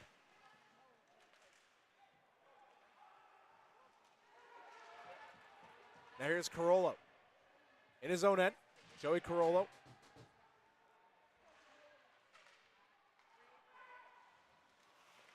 Ronan Keenan can't dance through traffic cleanly. Got through without taking a hit. As we have another icing, this time on the Ducks. Yeah, we're in a little bit of a standstill here, Don, because Oregon's defense is doing enough right now to not allow UNLV to get any good scoring opportunities. But Oregon's had no offense, and we've just been stuck in the standstill for, I would say, the last 15 minutes of ice time, where UNLV doesn't have a good opportunity. Oregon's pretty much just dumping it off and then not gaining any offense produced. And it's just been like that for the last 15 minutes, Dom. Yeah, I mean, hockey's gonna hockey at the end of the day. This is what hockey comes to at times, and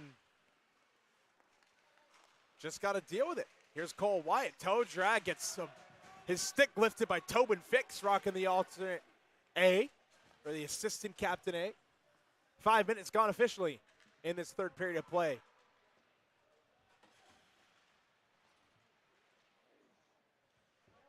Here comes Jackson Wyatt. He'll take it himself and send it nearly into the Ducks bench. There's Hunter Voiles to recover. Connor Hacker puts the brakes on Tristan Rand. Brock Braslovsky to Hacker, up ice. Nagra buries Hannon. Here's Rand looking, feeds it to the slot. No one home besides Hunter Voiles. Here's Hannon to Easterson, who sends it in. Foreman comes out, stops it up for Nagra. Now here's Nagra out from behind his own cage. Lays it on Dalmonte. Dalmonte sends it around the wall and into the zone. Rand's on the opposite half wall to try and stop it up. He does. Brodziak digging for it. It makes it out. Here's Hannon. Hannon flips it. Gets gloved down at center by Devin Nagra, and here he comes. Nagra, toe drag. Nagra tries to put one on. He goes careening into the end wall. The puck makes it on net. Scary moment for Nagra, who gets up no worse for wear. But a great move to start that play. Urgency was really high there for Nagra because there was a line change going on for Oregon, and Oregon's defense has done a really good job limiting the opportunities for UNLV on offense for the last several minutes of ice time. So Nagra, he saw the opportunity there and looked like they had a pretty good opportunity in net. Face-off out to the left of Serbin. Won by Bradley Gallant. Brodziak's pass to Dalmonte just kisses the neutral zone, and here comes Brodziak to recoil. Here it comes, dancing through center. Gallant, left wing, can't drag that one through. Axel Wyatt. Gallant tries to feed it to the slot. Can't get there cleanly. Here's Henningsgaard. Sauces that one over. Andres up the right wing board, stopped up by Nagra. Brodziak feeds that one back down low. Serbin plays it with his goal stick and rips it around the wall. Here's Baird up the left wing for the Ducks. Pulls up at the point. Pass gets knifed away by Carollo. Strong sends it deep into his own end for Dalmonte, who will just wait behind Jeremy Foreman as the Ducks start getting changed up.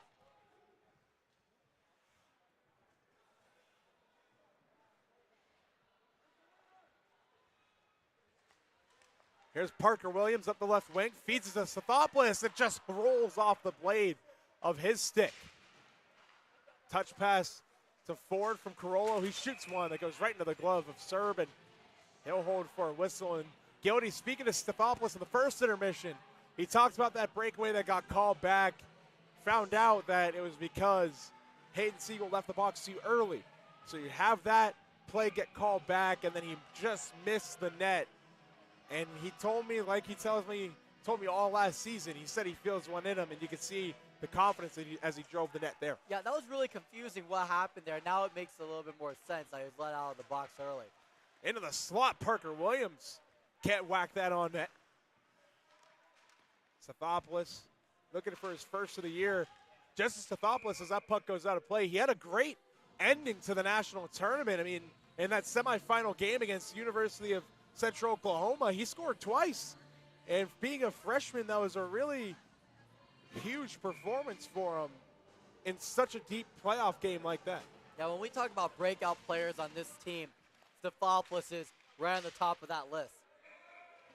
As that puck gets kicked up and out of play again. His father, Peter, is here in attendance tonight, saw him on my way in. He's been enjoying his stay in Las Vegas so far this week. Jensen digs in, loses the draw to Charlie Marr. Slayton chips that around Kyle Quinn. And offsides is a call once again.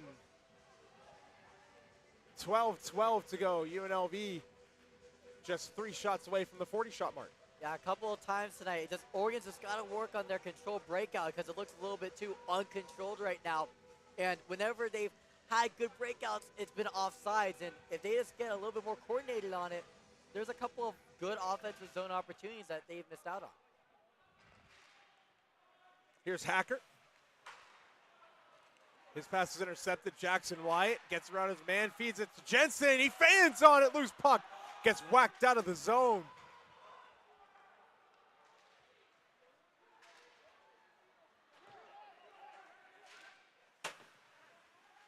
Now Jackson Wyatt pokes it through, looking.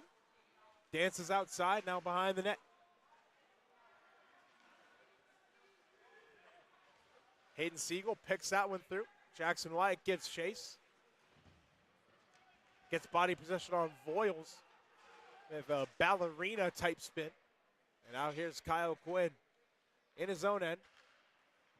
Dylan Jensen now takes his time and space. Swings it over for Siegel. Siegel shoots one. Gets blocked out to the corner. That's swung up to the point for Dalmonte. Point to point Nagra. Nagra shoots one. Blocked by the chest of Voiles. Now here's Lars Kroos. Chips it around Matthias Dalmonte. Devin Nagra's the first on it and plays it off the wall for the captain. Here's Tristan Rand through center. Rand dances around the left wing. Centers one. Cole White has it hop over his stick. Dalmonte with a drive. Directed to the high glass. Here's Esposito now. Can't get through. That floats harmlessly behind the cage for Foreman. Now here comes Oliver Band. Cole White on the right side. Band centering pass. He chops that one. Can't get it clean.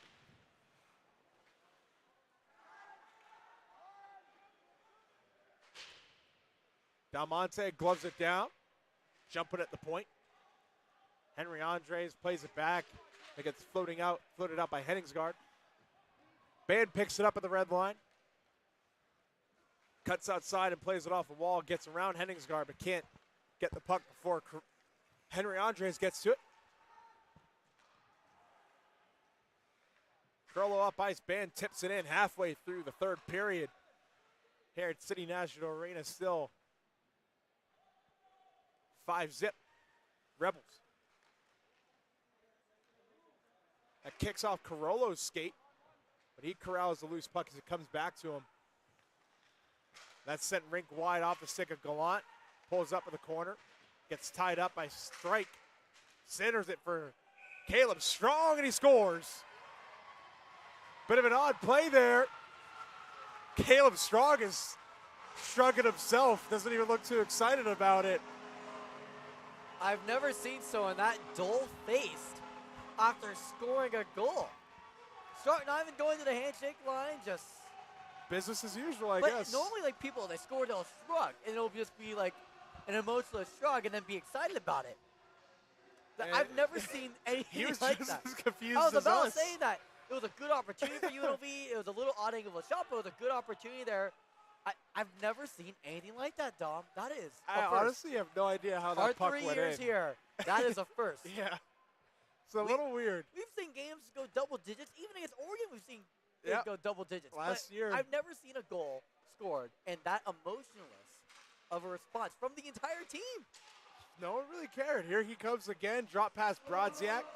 Return right down low. Hacker picks off Strong's pass and a good stick by Carollo to poke that one. I'm sorry, Dom, I can never get over that. That is just, that's crazy. I've never seen anything like it. But very, very strange.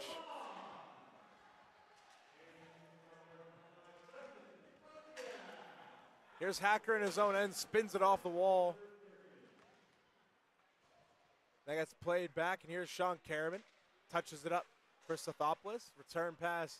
One touch to Kyle Quinn on the left, and here he comes. He gains his own. Spins it on Karaman. Karaman centers one off the stick of Sothopoulos. Bouncing puck, he sweeps that one up for Jackson White, who keeps his own. Ronan Keenan dances through traffic. Centered back for Keenan, just through the wickets.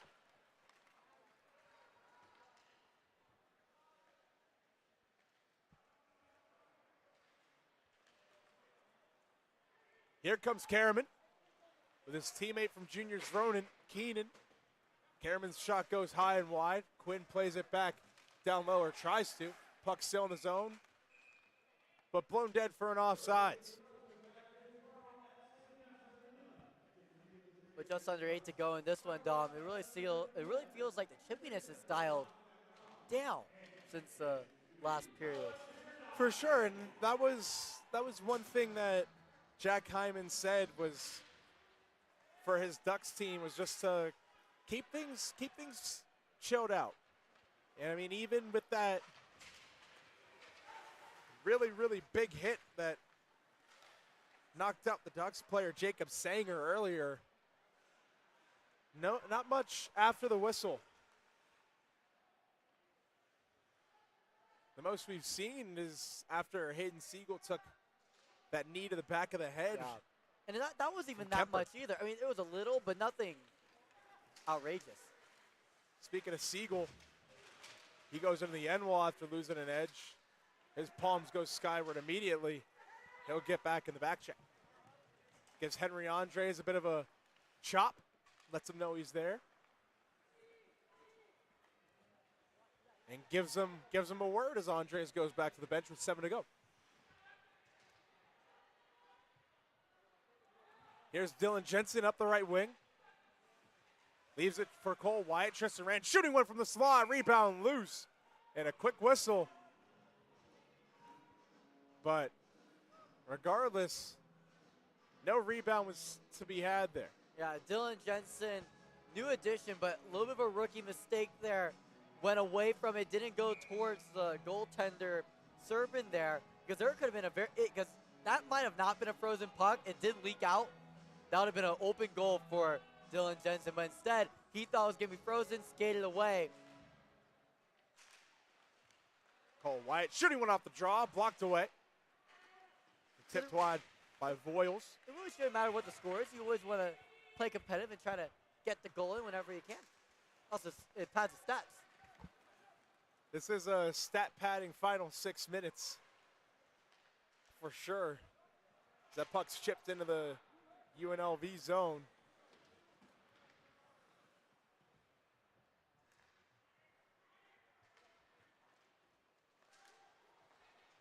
Wyatt feeds one. Dylan Ford shooting one. Just misses that one wide. Looks like he tried to go blocker side.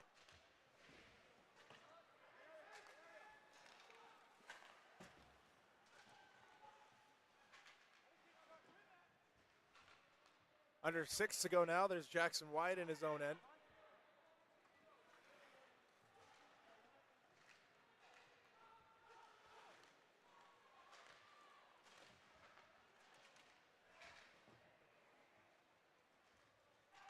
Caleb Strong can't get that one to Kyle Quinn.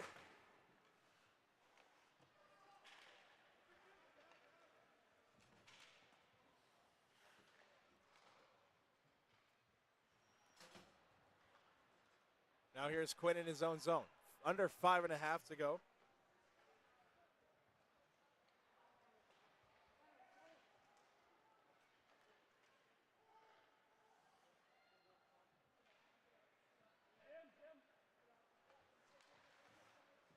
Here comes Brodziak. He already scored once tonight. Looking for another.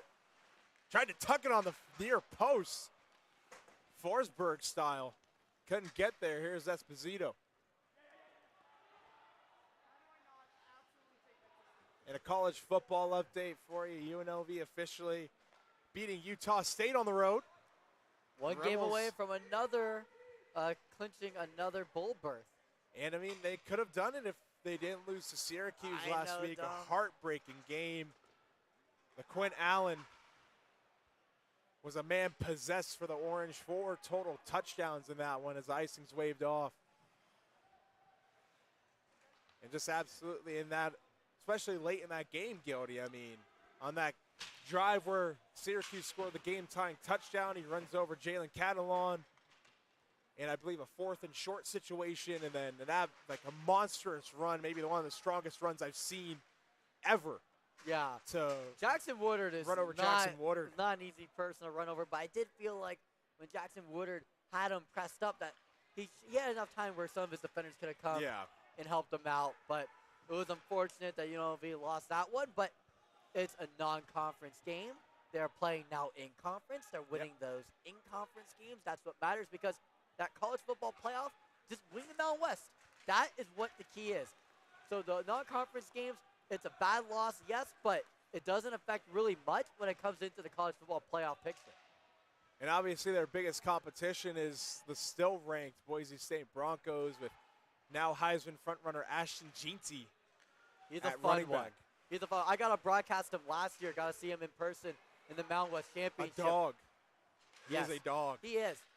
And it's going to be how does this UNLV defensive front and how do the linebackers fill up the gaps against Ashton Jeanty? Because if you could hold him, imagine hearing this. Holding a runner to 5 yards of carry is a win. That would be a win against Ashton Jeanty. That is pretty crazy.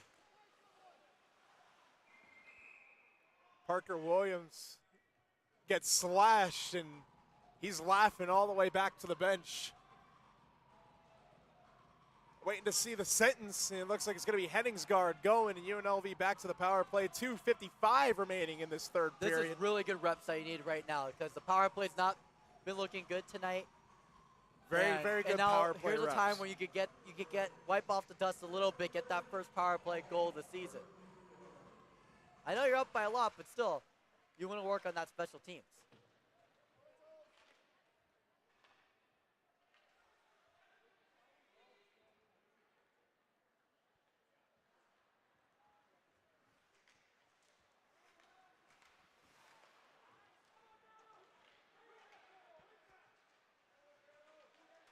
Bradley Gallant doing battle in the corner with Baird.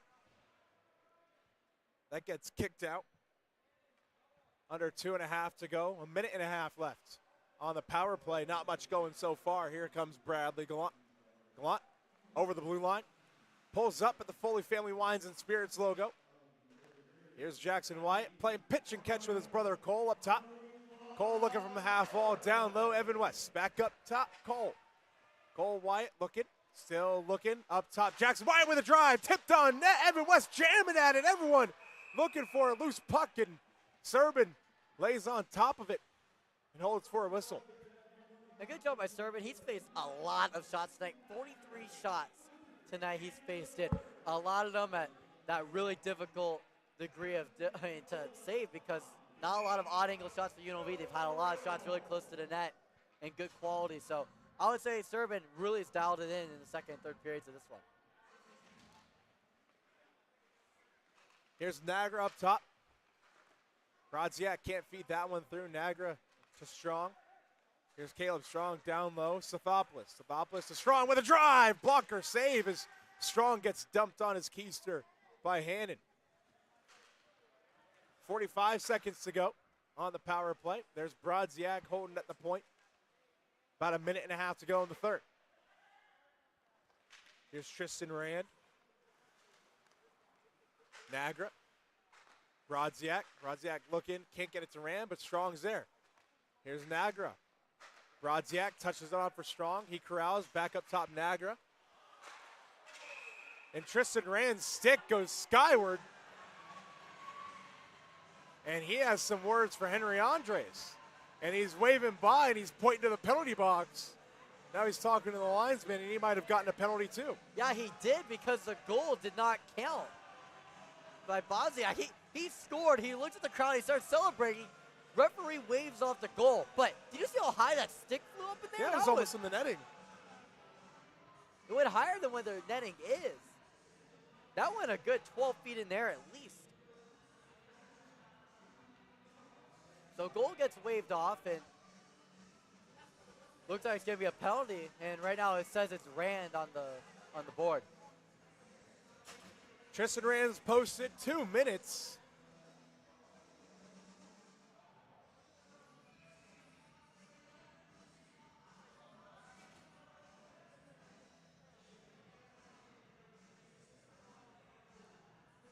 Now the minute 13 to go. So they were close to a power play goal, Dom. That's the closest you're going to get. Without scoring, indeed. Here's Jensen, gets gapped by Voiles, and Voiles follows through the body.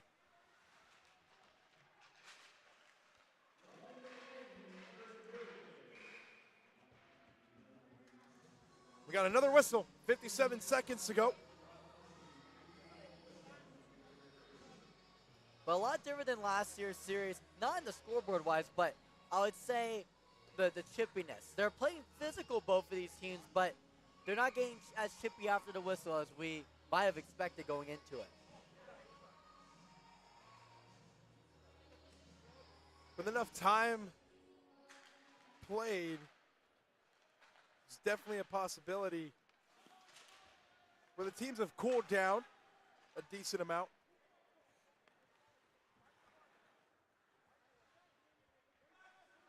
Under 45 to go, a minute and a half to go on the Tristan Rand penalty. Evan West tries to sweep that for Band, can't get there, 30 seconds to go.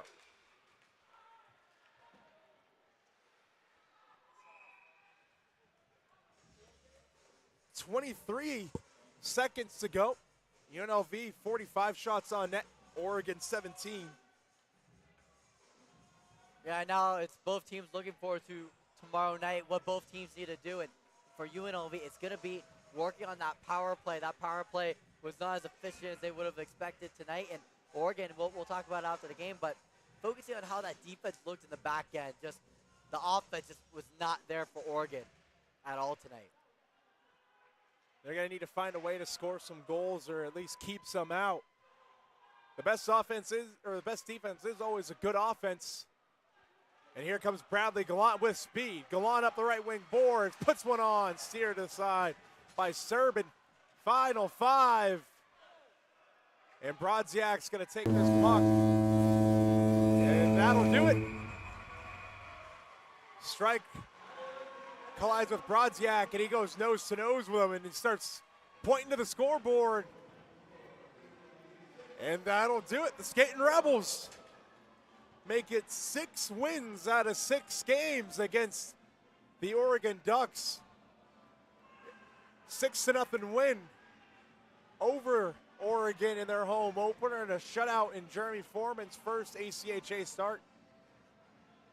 And Gildy going back historically. This is this is, let me do the math here, 24 unanswered goals that UNLV has scored against Oregon dating back to December of 2022. Yeah, we don't need to sugarcoat it. UNLV's had Oregon's number for the last couple seasons, pretty much ever since they've been Division I ACHA. Now, the thing is, for tomorrow's game is going to be, how can UNLV build on tonight? Because there was a lot of things that UNLV they could have done even better. I know they won 6-0, but you want to get good at everything so that when you're going to Arizona, you're as sharp as possible. Definitely how they do on that power play.